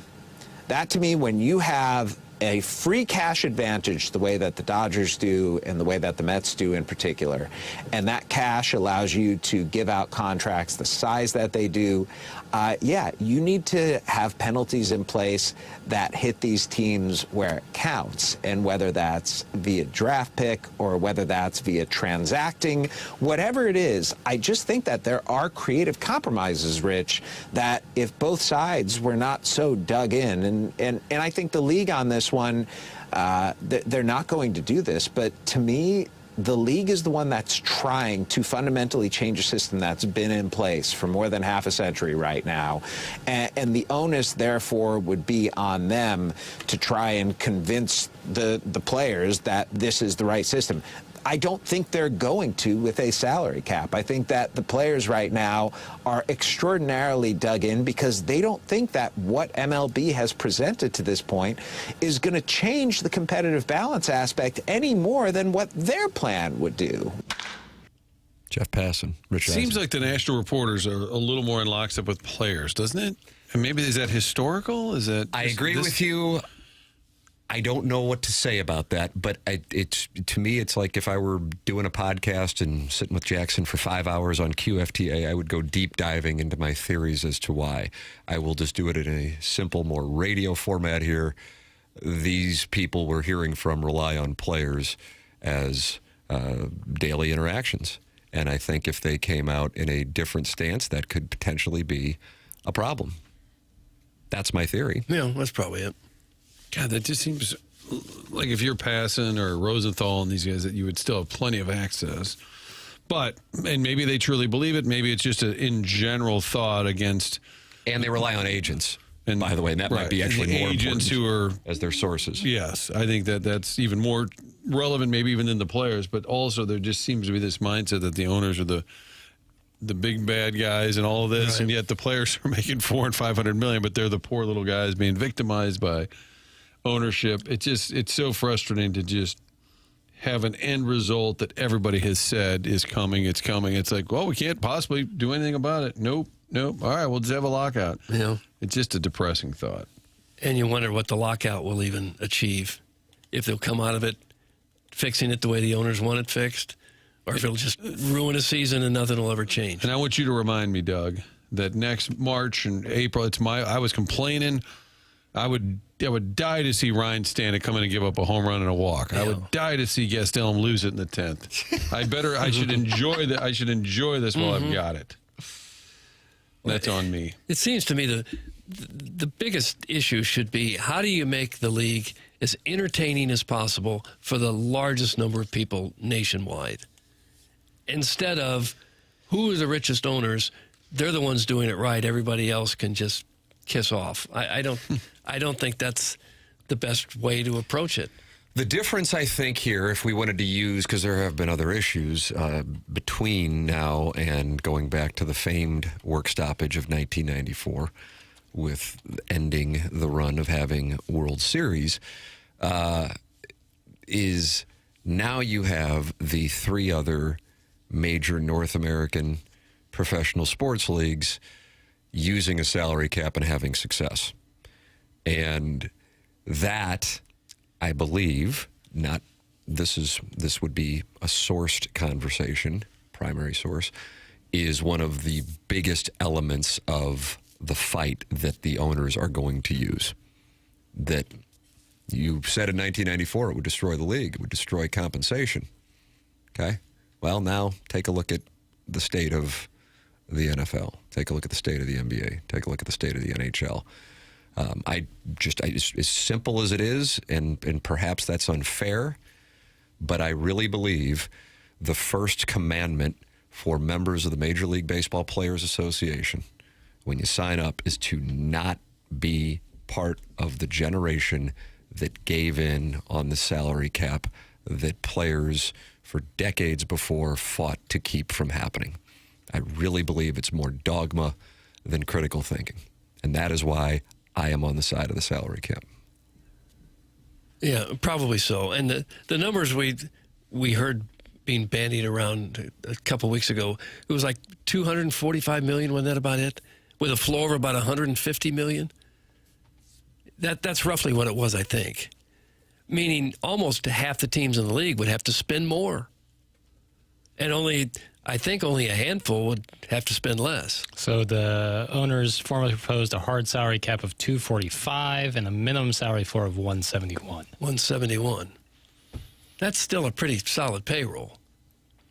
Yeah. Martin's an owner lemming bootlicker. What a stooge. That's from the 314. Is that name taken? Mm-hmm. So 8 teams are over that $245 million limit. And then 12 teams are under the floor. Yeah. So they would have a team full of players making more money. The majority of teams. Well, maybe not the majority, but a big chunk of teams. Doug, do you think the designated player model that MLS uses would be beneficial for this league? That's from Martin's ant farm. I don't. I've thought about that a lot. And I've come to the conclusion that no, it wouldn't be a factor. After all the thought, you arrived at that conclusion. Yeah, that it really wouldn't be much of a factor. And if you had the soccer model that's going on right now with City and their star forward Marcel Hartl, if you're being pursued by a German team, they're going to basically steal them away. It costs money. There has to be some agreement. But if you had that same model in baseball, could you imagine right now, like Jordan Walker? Oh, I'm sorry, folks. He's signing with the team in Germany next week. That's what goes on in soccer. I've said this before, but I think if the owners want to get more votes from the players, just jack up the minimum salary. There's so many guys not making much. If the minimum was $1.5 million or $2 million instead of the $800 that it is now, I think you'd get a lot of those players saying, "Yeah, let's do it. I'm not going to be in the league 10 or 15 years. I got to make my money while I can." And then you let the few of them that are making $35, $40 million a year more, that they're going to be outvoted. Shut up, Doug! You don't even know what deep rule is. Okay. I'll excuse myself for a while. Martin, do you see that text? It's from the 636, as oftentimes the ones with caps are. I think they're trying to say what the DP rule, which is the designated player. Talking about that. And I think that they're mad at me, not Doug, for talking about soccer and losing a player. I believe that was the shut up was probably intended to me. Doug, you don't have to take time away anymore. Okay, I'm back. Boy, it feels good to be back. Doug, I could make love with you right now. You are so right. That's from Dirty Dan the Garbage Man, who Jackson says has blue feet. Okay. So you're getting support. You're getting hate. Doug wrong. Or you like Doug Vaughn is Doug wrong. If you appeal to a large number of people. Don't you think a lot of players would say, okay, I'll vote for the cap because I'm going to double my salary? Well, what we're talking about and what you're suggesting is some level of negotiation, and that just seems to not even be on the table. Yeah. Yeah. Well, I imagine a lot of the owners are probably in better shape to not have a season played or another season than a lot of the players. Cardinals might be in the best shape of anyone to have an old shutdown. They don't have any. There's just no money on the books, and again, you're not have to pay them anyway. But they're just. I believe that was part of the strategy with what they've been doing over the last They're kind of few in a years. position to reboot and reload. We don't really have any commitments. Okay, let's just start over. Look at what the contracts were. We can go back to take your pick of whatever one it would be. Arenado, Contreras. It was all scheduled, and then they did the short-term deals with Gray. I think that this was strategic. So they are positioned well, and then you come out of it, and ideally these young guys now are in their mid-20s and in the prime of their athletic careers, and you can supplement that if there is indeed a cap. I'm of the opinion that there will be. I hear some of the national writers when they do their podcasts or I read their columns, and they do not think it's going to happen. And I'm just like, man. And by the way, I could be overestimating what I think the owners are going to do. And I think the owners are willing to go not 1, but 2 years with no baseball. And so they're willing to go, it doesn't matter. It's happening, and we don't care. There's not a thing you're going to be able to do this time. It's happening, and we are prepared with our billions of dollars to break you. So we're willing to dig in, and it will be for our own greater good. And it will be for the greater good of the game when it's all said and done. We know we're going to be taking a lot of steps back, but we're willing to dig in. That's what I think. And maybe they'll work it out, and there won't be a salary cap, and we'll be in Jupiter, Florida at the picnic table in February. But I'm certainly not booking the flights for that. I can tell you that. Well, I guarantee if they shut it down for 2 years, Tim, I will memorize the DP rule in soccer. How about that? I will take That's your commitment to the success. And I'll read Doug's Constitution pamphlet. Yeah. I should pass those out probably tomorrow. We got that Design Air Heating and Cooling email today coming up here in a matter of moments on the program. The program is called The Morning After. It's presented by Brown and Crouppen on 101 ESPN.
It's morning after 101 ESPN. Tim McKernan, Doug Vaughn. Chairman Kurt slides into the dais when Martin deals with onboarding. Jackson Burkett on the ones and twos. And Doug, I just opened up my Instagram. And boy, there are a lot of people voting on this Chairman Kurt creation. Really?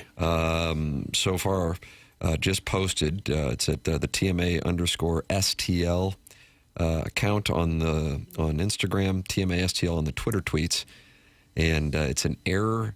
And this is a social media trend right now? Yeah, I've seen it in a couple of different places. Right. So you can pick who you're going to sit next to from the TMA universe. Ken Iggy Strode, Mike McGreevy. Then there's a row where you have a middle seat between Larry Nickel and Jackson, a row where you have a middle seat between Doug and producer Joe. You get a window seat, but you're sitting next to a topless Cam Jansen, and I'm on the aisle just for leg room reasons. Then you can sit between Chairman Kurt and Jim Edmonds. You can sit between Martin and Keith Walter Kachuk, and you can sit between Plowhawk and Joey Vitale. You can vote.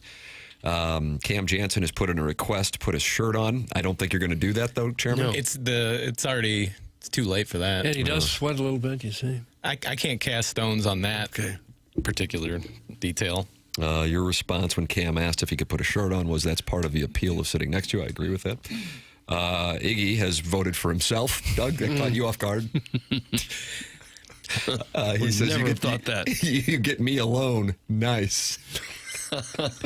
Somebody on the Twitter tweets, and this was kind of hurtful, said, if I got F, I just hope the plane went down. And what's row F? That would be sitting between me and Jimmy Ballgame. No. Oh, no. That'd be a fun flight. Somebody wants to sit between, it's Little Beer Cats, wants to sit between you and producer Joe, and he says, give me D. Doug knows about the Mile High Club. So that's great when a 21-year-old man sends that to you. A little uncomfortable. A little bit. Would it be better if he was a little older? I was just worried about that dog that producer Joe's got in his lap. He does. People forget about that part. That's a support animal? Correct. Okay. Yeah. Have you ever had to sit next to a dog or something on a plane? I wish. I would love that. I took my dog. I had to take my dog once. Oh, is that right? Very small. Was this that little whore Tinsel? Yeah, no, this was Dora, also a little whore. But they sell you a bag, and it's got to go under the seat. And she just sat there and slept the whole time. That's nice. When you're with a dog, and you start to look around and notice that a lot of people are traveling with dogs. See, a lot of people have their dog on a leash walking to the airport. I had to do it once, too. Mine's about 65 pounds. He'd need his own seat. Probably go in the cargo hold. Yeah. Well, anyway, Doug, you can go vote in there. Okay. Iggy says he's choosing his row. I would imagine he would, yeah. TMA _STL Instagram and the TMA STL Twitter account. Jackson has a very special announcement here.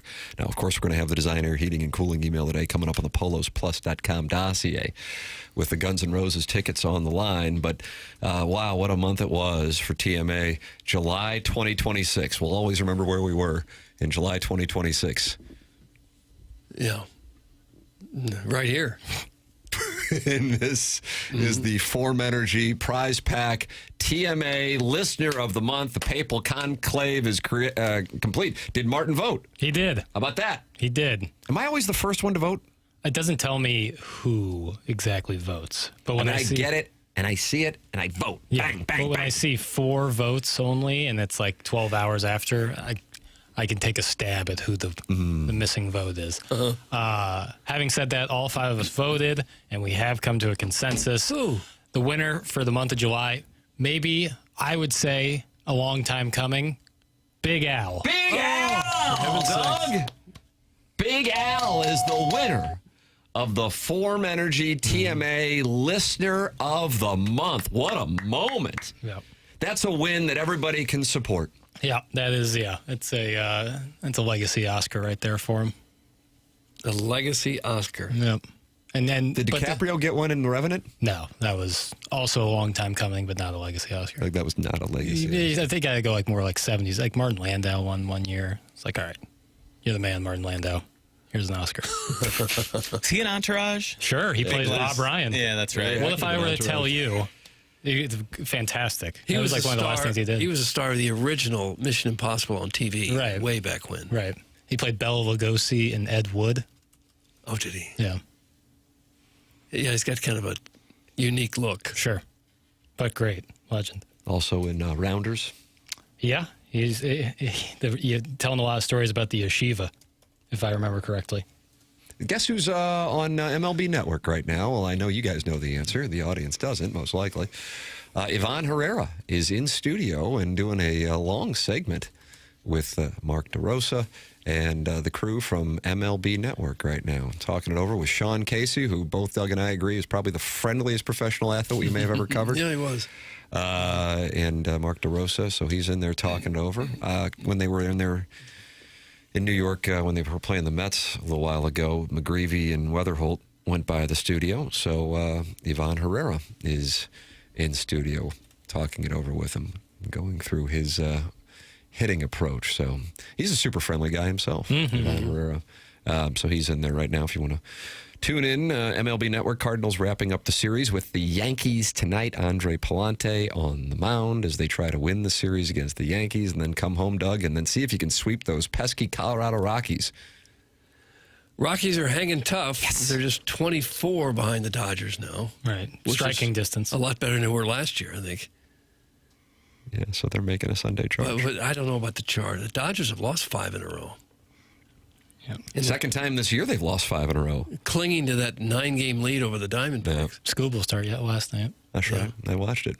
Lost. I diversified my interest in overs and home run props because of the wind situation in Chicago. By the way, the wind situation is conducive for offense today for the day game between the Dodgers and Cubs. Do you get Marquee on YouTube TV? I subscribe to the MLB app, so I get my one. choice. Yeah, and that game also was on TBS last night. Oh, TBS, okay. TNT, True. Gotcha. That makes sense given Scooble's debut start. Yeah, good one to watch. The Cubs broke it open there at the end. All right, Cardinals and Yankees this evening. Ivan Herrera right now in studio with Sean Casey and Mark DeRosa. We got the Design Air Heating and Cooling email of the day coming up. It's TMA 101 ESPN.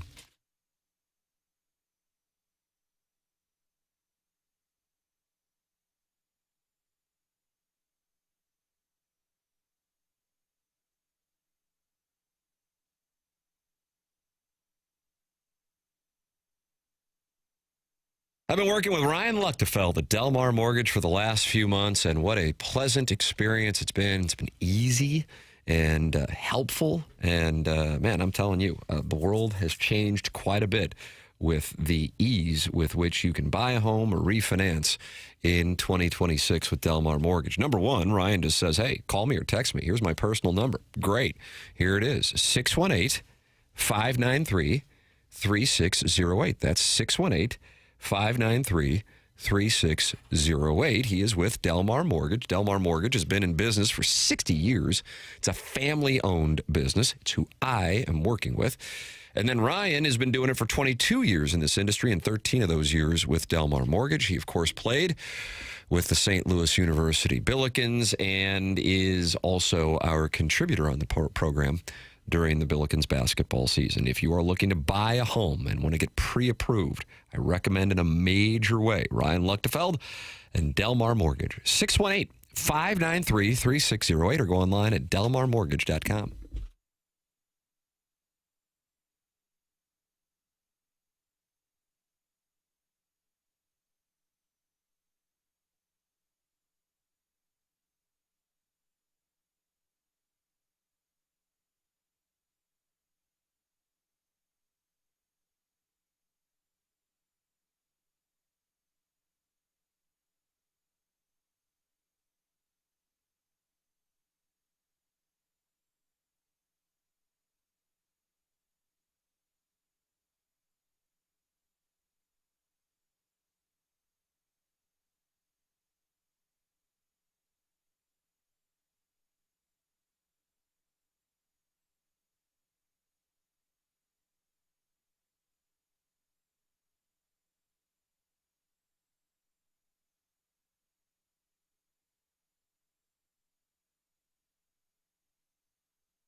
Oh, Sam Cooke, brother. Yes, yes.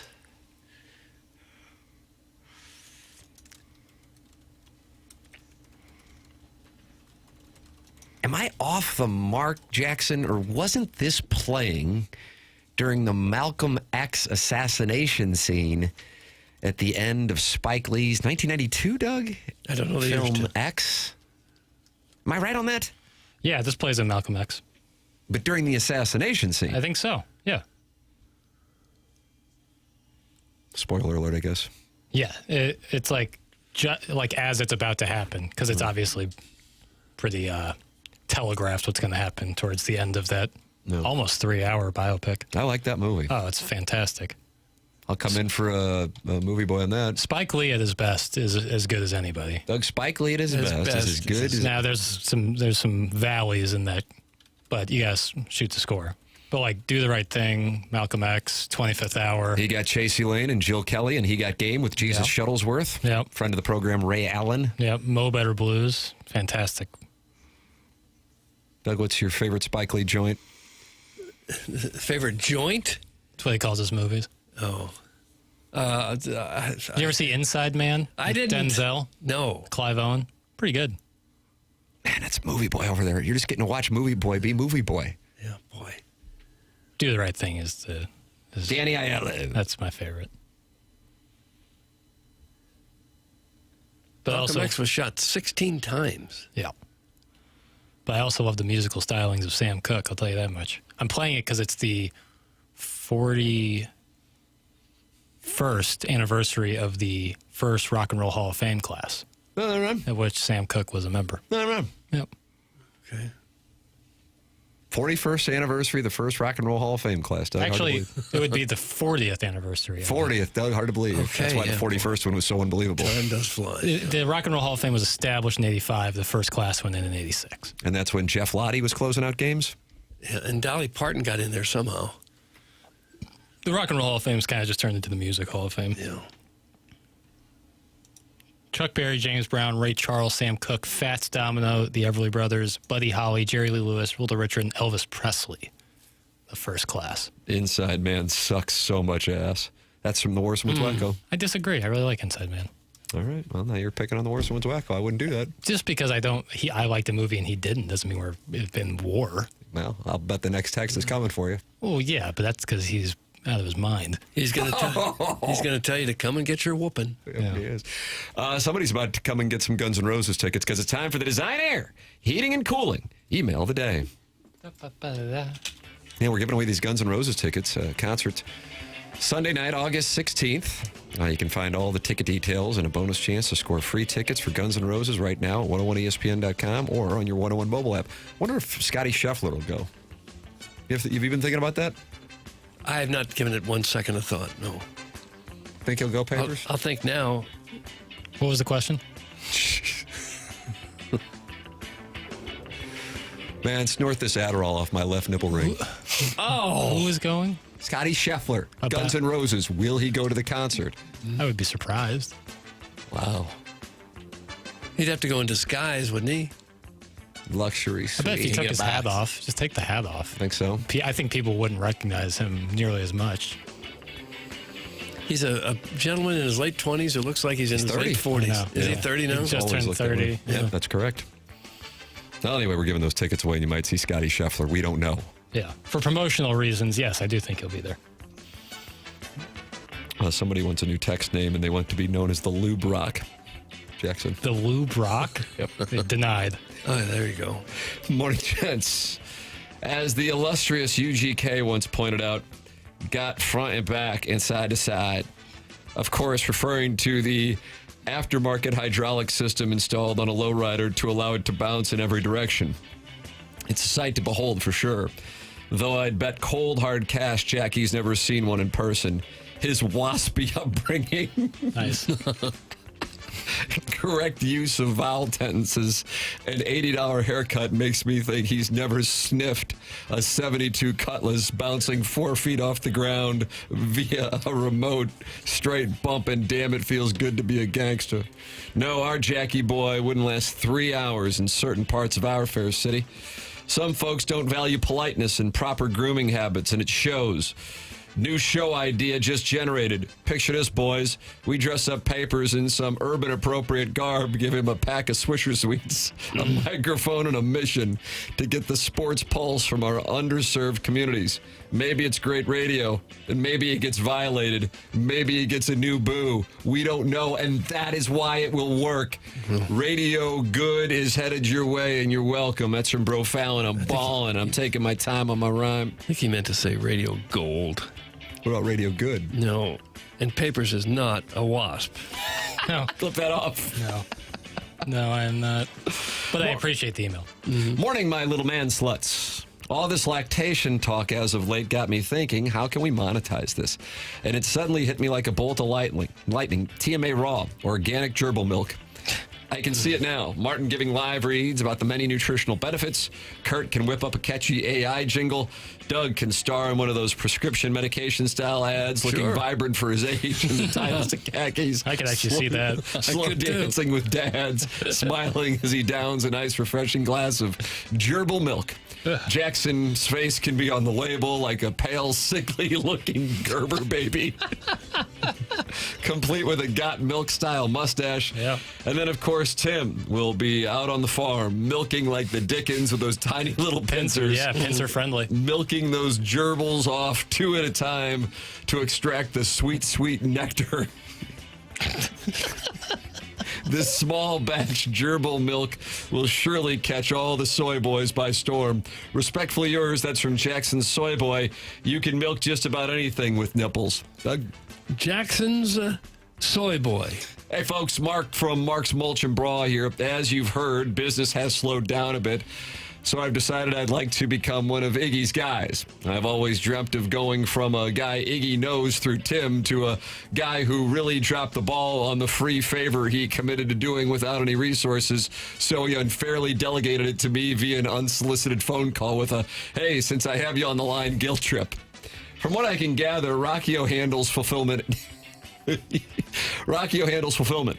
A couple cameos sat in queue, and the Santilli book got buried under a layer of pornography. Lacks hustle. Martin oversees special projects. Can't secure a signed hockey stick from whichever Sutter happened to be signing memorabilia at the Mills Mall. Tough look. Tony owns a computer, so naturally he's the on-call cybersecurity concierge. File too big to send from an Etch-a-Sketch? Get your ass to my South City apartment ASAP. His podcast Chris doesn't promote isn't going to send itself to KG. Co-worker flying home from a family Vegas trip, director of fried poultry, wake up the kids, early checkout, stop at the McDonald's off the strip, and keister a McChicken 1,500 miles across the country at 6,000 feet. See you at arrivals. It better be warm. Need a little river band? Need a little river band to sign a Little Tykes wheelbarrow from Budget Bowling Gala and Herculaneum. Happy to own it. Need someone who knows someone who knows Lisa Ann's agent to determine whether she changed numbers or just changed her opinion of you? I'll build the org chart. Need your window screen patched? The South City street pigeons tried to make a nest into your home? Jake's already on your stoop with a tool bucket. Need Arnado to sign a George Foreman grill? I'll put in a ticket request. I so badly look forward to being dressed down live on the air when I'm unable to complete the whimsical tasks I didn't know I signed up for when I told Tim could give you my number. That's from Mark's Mulch and Bra Emporium. Mulch, Australian for beer.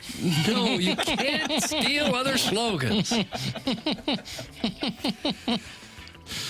Mark's Mulch and Bra Emporium. That's correct. PP Poo Poo. Doug, we are reading emails sent in to us to win Guns N' Roses tickets. Was that Midge? Nope, there's more. Oh. Well, Doug, it finally happened. I saved up enough pan coins to be able to buy a plane ticket back to the loo. I assume you will have enough straw in the barn off for us to snuggle with. In the morning, we can make biscuits and gravy, if you know what I mean. Wink, Jackson can't watch, though, unless he wants to pay. Man, it's raining out here. Martin, when I run for trash man of St. Louis County in a few years, can you be my press secretary? Can't pay the phone bill this month after the Birdies lost last night, so if anybody needs to reach me, there is a payphone outside the White Castle off Minnesota Avenue. The number to dial is 1-800-HOT-DADS. If somebody... Doug, I'm just reading what's in the prompter. Okay, that's all you can do. If somebody that's not me answers, just say you're Doug and Daddy's ready to bottom and Clarence will know where to find me. My knee still hurts. Well, I'm running out of steam here and my McGrizzle is getting cold. Oh, yeah, one more thing. No. Why does Mouthguard lie? That's you, Jackson. You're known as Mouthguard. Mm-hmm.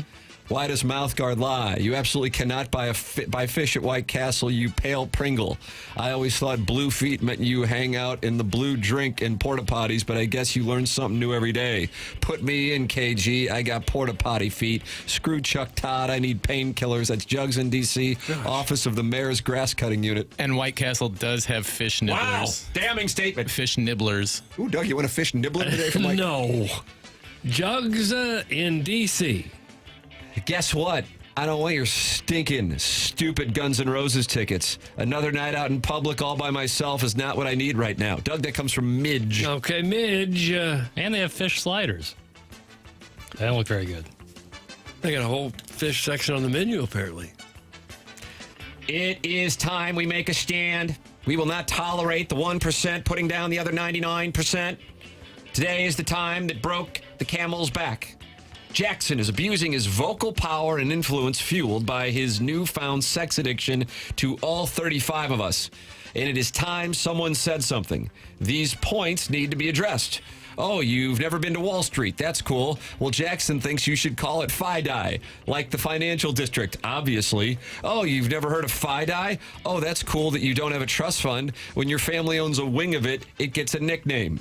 Oh, a listener DM Jackson to see how his weekend was? That's cool. Well, Jackson thinks that's a felony. Don't DM him. Send him an email. Don't bother him when he's not at work. You are not friends. If you can't reach him at work, reach out to the Burkett family personal assistant and he will get the message.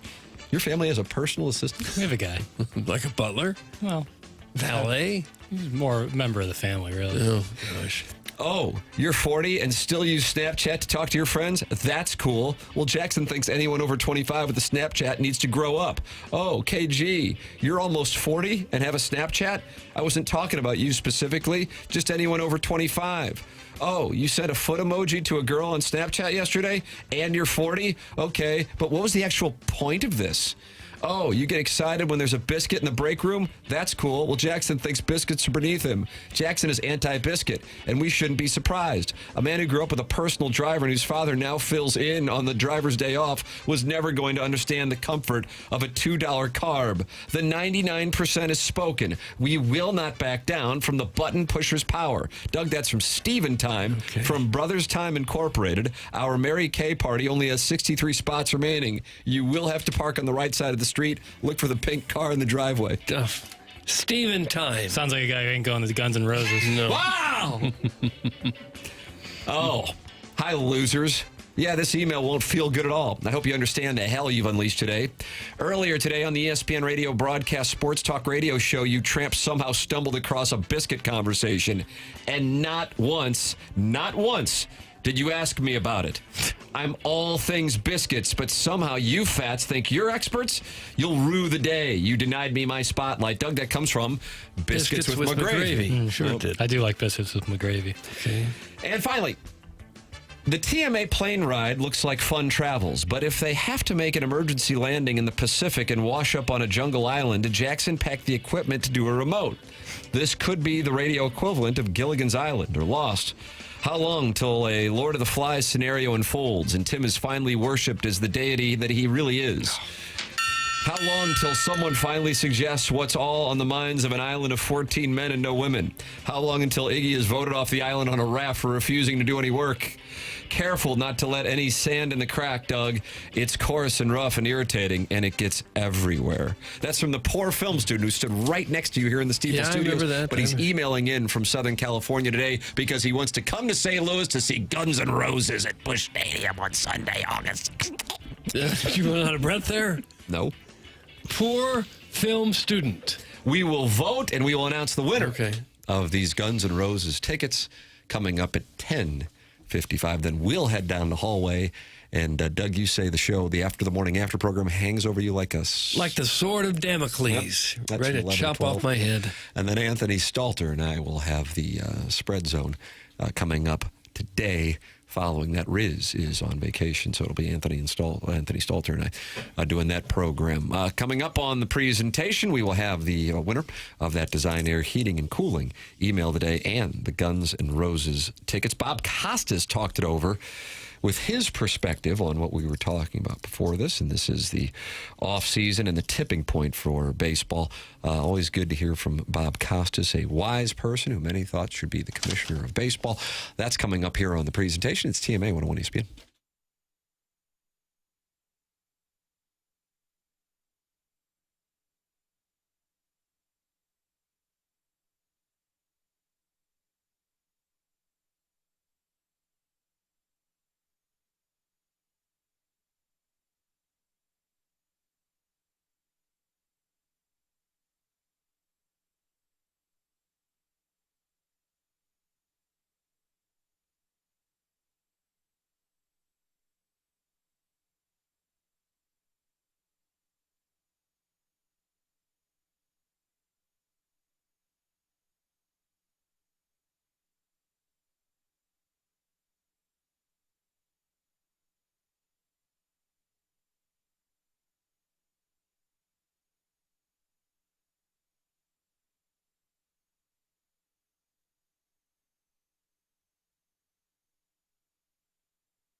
This is Jackson with a Sports Center update brought to you by Universal Windows Direct. Cardinals, Yankees tonight, 6:05 p.m. first pitch. Andre Palante on the mound for your Redbirds. That was another Sports Center update brought to you by Universal Windows Direct. You'll be saying, I love my windows.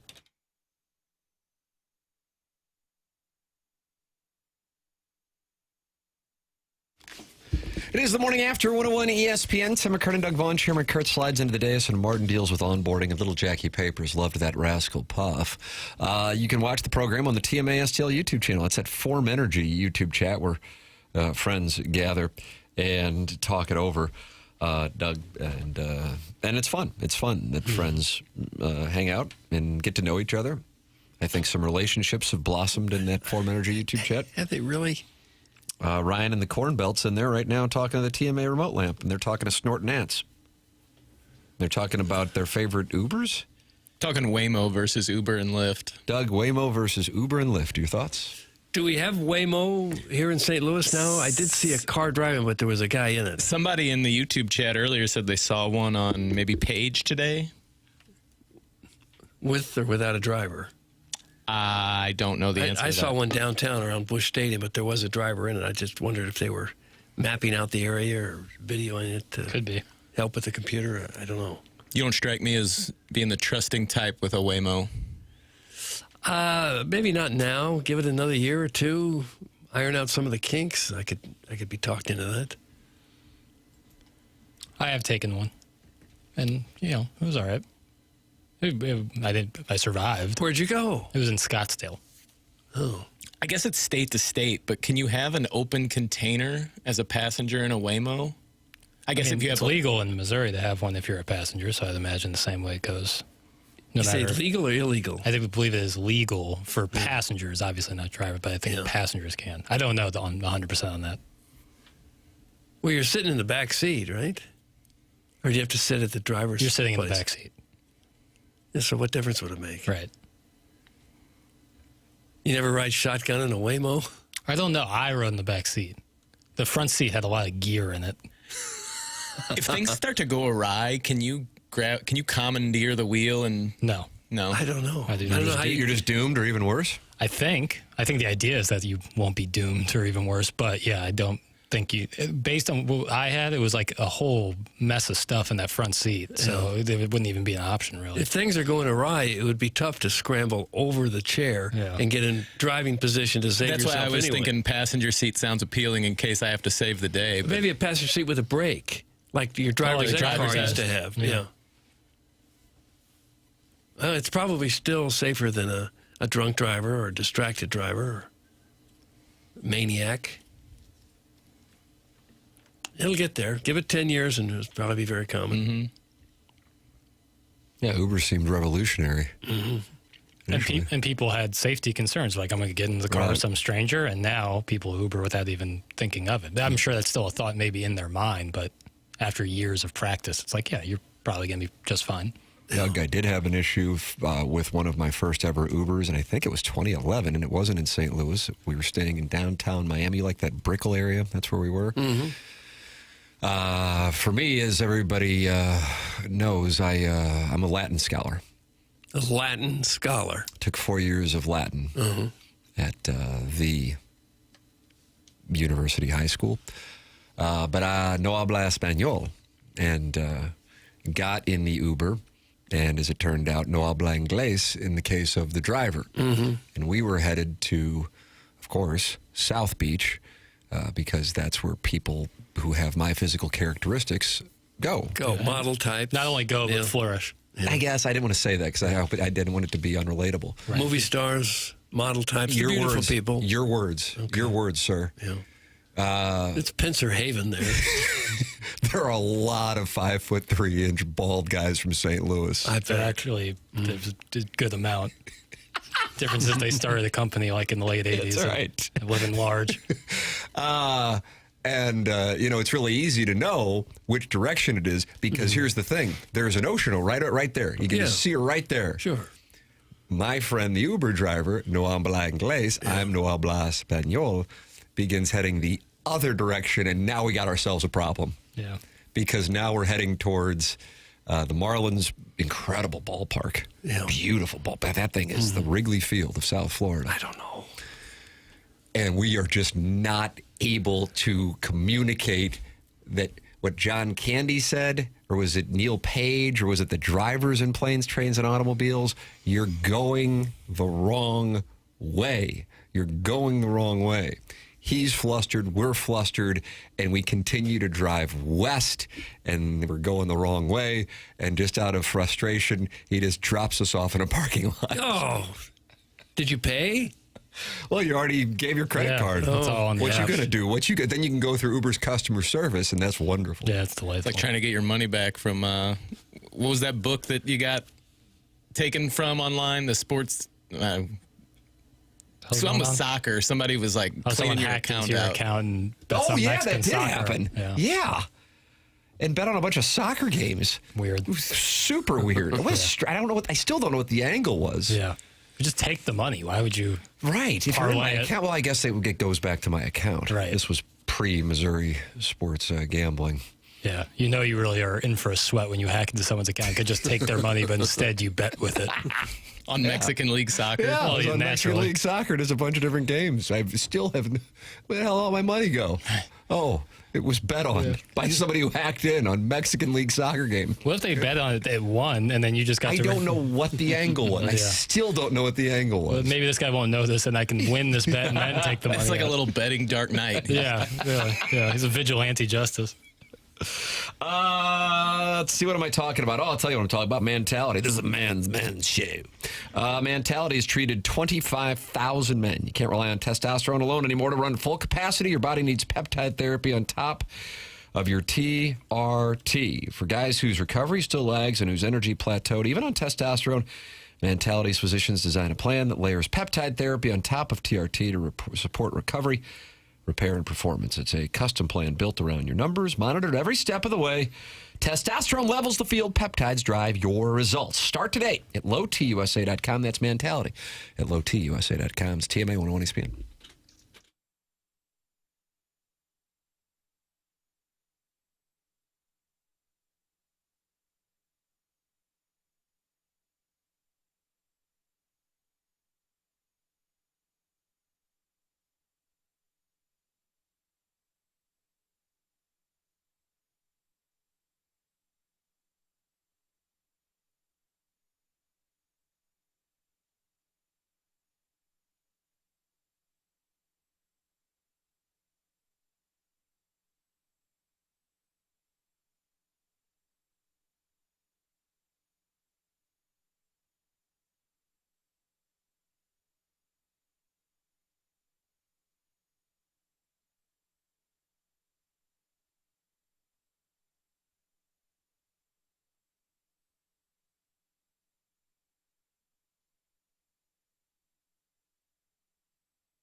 TMA 101 ESPN. Tim McKernan, Doug Vaughn, Chairman Kurt in the 10 o'clock hour with Martin on Auto Morning. And little Jackie Papers here. And he loves that Rascal Puff. I think people now in the Form Energy YouTube chat are debating where the name Little Jackie Papers came from. That's what it seems like, because they're talking Peter, Paul, and Mary, Doug. Okay. Peter, Paul, and Mary leaving on a jet plane. Puff the Magic Dragon.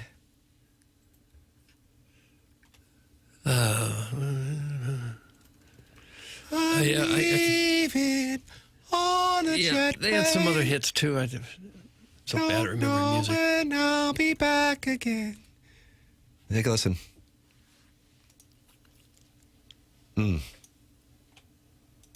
Sounds like he's off mic. Yeah, we didn't get a real good recording of this one. Were they a throuple? No. It was three of them, but they weren't living together or anything, if that's what you mean. One of them looks like John Turturro. We can barely hear it. Is this the best recording we got? I know it's an old song.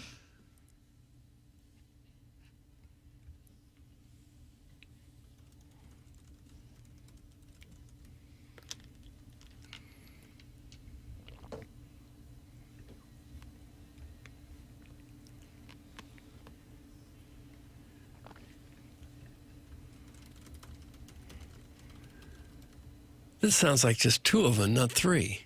Are they all three there? This guy's off mic. Give him a mic. I'm surprised it was such a big hit with this level of recording. Well,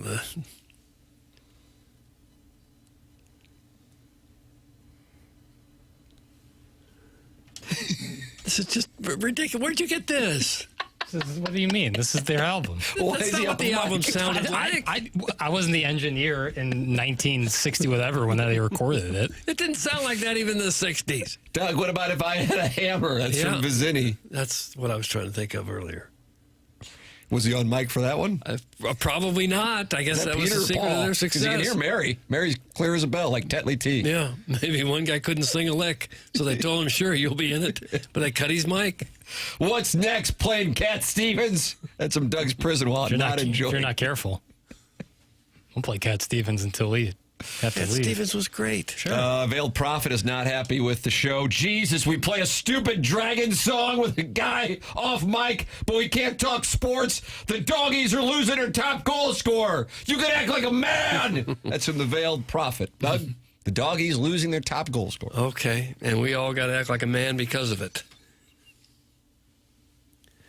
I'm sorry they're losing their top goal scorer. Of all the people on the team, I would not want them to lose. It'd be Roman Berkey. But the top goal scorer would be number 2. Still a great night. So I'm deeply upset by it. What's the guy's name again? What team are we talking about? Oh, my God. This is not going to go well. The doggies. Now I'm guilty by association. Thanks, Doug. Okay. Yeah, well, it's a tough loss for any club to lose their top goal scorer, and especially this one, because they were really humming along doing well. Eric Prid's Call on Me sampled Steve Winwood. Banger. Video will get juice to your loins if you're a boring hetero. That's from Shrimply Pibbles, who sent that 2 hours ago, and he's back again with it. Yeah, we played it. And at the end of all his text now is, if you're a boring hetero? Well, that was the same text he sent in. Yeah. Oh. I think all heteros are kind of boring. Ben Boyd, who's responsible for cutting your cable during the Cardinals' comeback against the Yankees the other night, is texting me and said, I thought you guys were going to play some Costas audio or talk about what he said or something. That's from Ben Boyd. So he'll cut your cable and he'll be critical of this program all at the same time. Stop picking on us. So What are the doggies losing Joe Klaus? That's from Mahomes' long body. Also on tape delay. I think 3 years late to that. The Rams move. We're just hearing this now? This is coma radio. If you've been out of it for the last 10, 15 years, we'll get you covered. We'll get you caught up. So who are they losing? Who's leaving? Who's left the squad? I don't know. Martin left, and that was kind of, and the knowledge went with him. Oh, how dare you again? Now you're coming after me. Little bit. Is it Marcel Hartle? Yes. Okay. Where's he going? Bundesliga? Second Bundesliga? Both Bundesligas. Well, I was listening to Taylor Twellman on my way out here today, matter of fact. Well, that is a big loss. And they're going to come for you now. I'm ready. Nobody cares about the local soccer team. Talk fornication. That's from Scott's Wrinkled Ballsack. Not his wife, though. His wife had a intense moment with Lisa Ann at Maggie O'Brien's in South County. I mean, intense. I just want everybody to know how intense it was. The Sapphos was flowing through South County. Okay. The program's called The Morning After, and it airs on 101 ESPN.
Doug, here's some good news.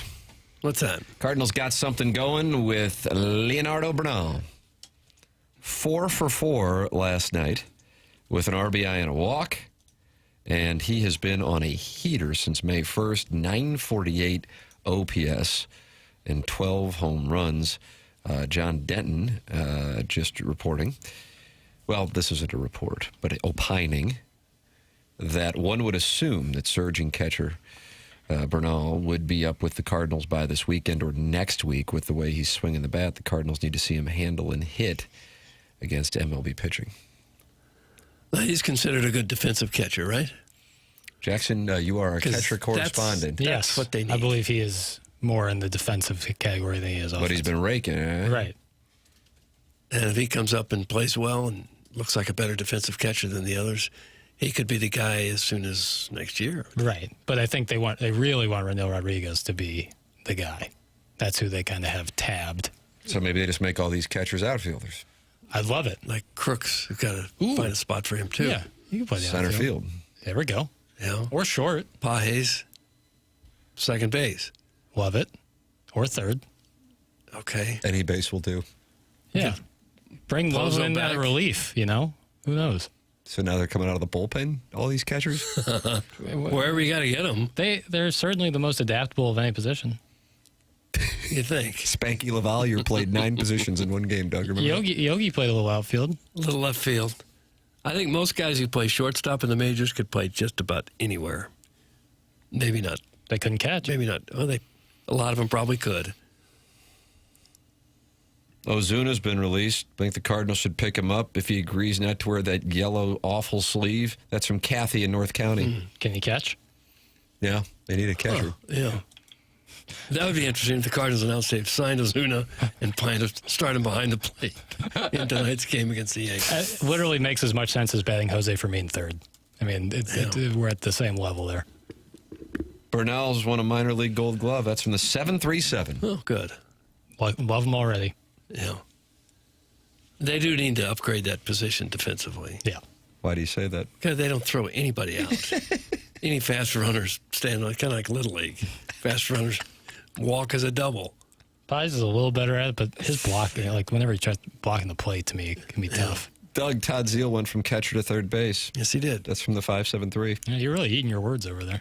A lot of guys have changed positions from catcher. I'm not saying it's impossible to Craig do. Biggio. Yeah. Joe Torre. Yes. God, all these examples are just flying right at you. Yeah. But Joe Mauer. Yeah. Well, he played catcher Buster most of his Posey. career. Well, these guys had a cup of coffee at first base. We're going to count that? Yeah. So didn't Molina play first base one day? I think so. Does that make him a first baseman? In a pinch. So, okay. He's also pitched a couple times. The more names get thrown out, the more I'm ready to change my opinion that, yes, it would be a good idea to stock the entire team with catchers. What do they call catchers' equipment? The tools? Tools of ignorance. That's why I like that.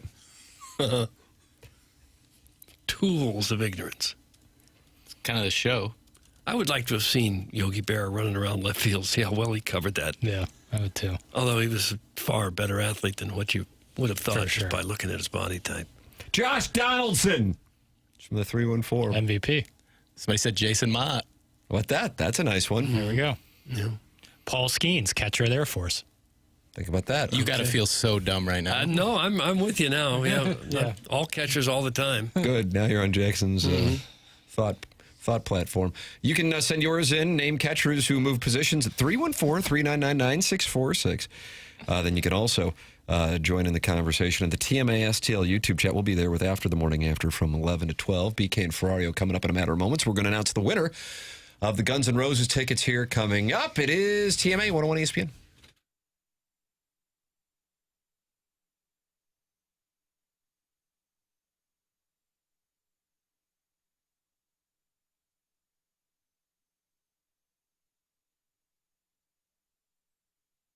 TMA is brought to you in part by FanDuel. Baseball fans, the MLB season is in full swing, and FanDuel is giving you a chance to call your shot with daily dingers. Joining the action is easy. Just make your free pick on who's hitting a home run in their game, and if you're right, you'll get a profit boost to use on your next bet for a chance at extra winnings. It's just another reason why FanDuel is the home of home runs. So are you ready to play your game? I think Jackson Burkett is. He gave us Alec Burleson on Monday, and then the man went out and hit 3 home runs. Who are you giving us today? You're talking about home runs. You're talking about Alec Burleson. Let's run it back. Wow. They got that short porch and right. to me, it's just to me, it's a great bet. It's plus 320 for Alec Burleson to hit a home run tonight, but thanks to our friends at FanDuel, you get a 25% profit boost on that play, making that plus 400. Let's get paid, Alec Burleson. Take us deep, my man. There it is. The play has been released by Papers, who's been on a heater ever since the World Cup. Make your play. Head over to FanDuel.com/local to get started. That's FanDuel.com/local to opt in for daily dingers and make your free pick on who's hitting a homer. Play ball and swing for the fences on FanDuel, an official partner of the MLB. Must be 21 or older and present in Missouri. No purchase necessary. Opt-in required. Bonus issued is now with all the profit boost tokens. Restrictions apply, including any token expiration and max wager amounts. See terms at sportsbook.fanduel.com. Gambling problem? Call 1-800-GAMBLER.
This is Jackson with the Sports Center update brought to you by Universal Windows Direct. Cardinals Yankees tonight, 6:05 p.m. first pitch. That was another Sports Center update brought to you by Universal Windows Direct. You'll be saying, I love my windows.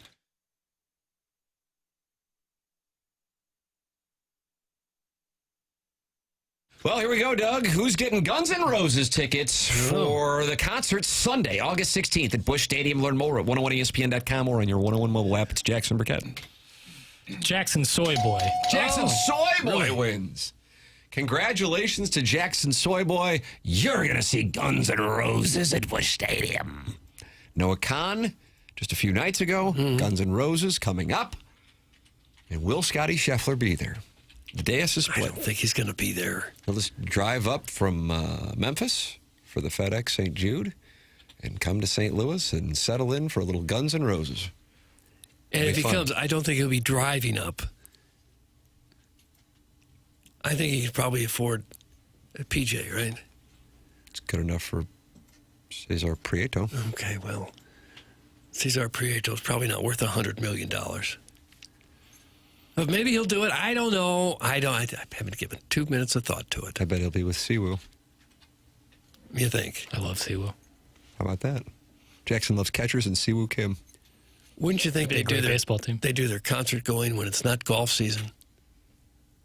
Just a way to relax. Okay. Like, I just won the FedEx St. Jude. What am I going to do? Go to Guns N' Roses at Busch Stadium with Siwoo. I guess. BK and Ferrari are coming up. We're going to go down the hallway, and Doug calls the show The Sword of Damocles, but it's called After the Morning After. It's on the TMA STL YouTube channel. BK and Ferrari coming up next year on 101 ESPN. For Jackson Burkett, for Chairman Kurt, for Martin Kilcoyne, for my brother Kevin, for Douglas Elvin Vaughn, I'm Tim McKernan. This has been The Morning After, presented to you by Brown and Crouppen from the Stiefel Studios.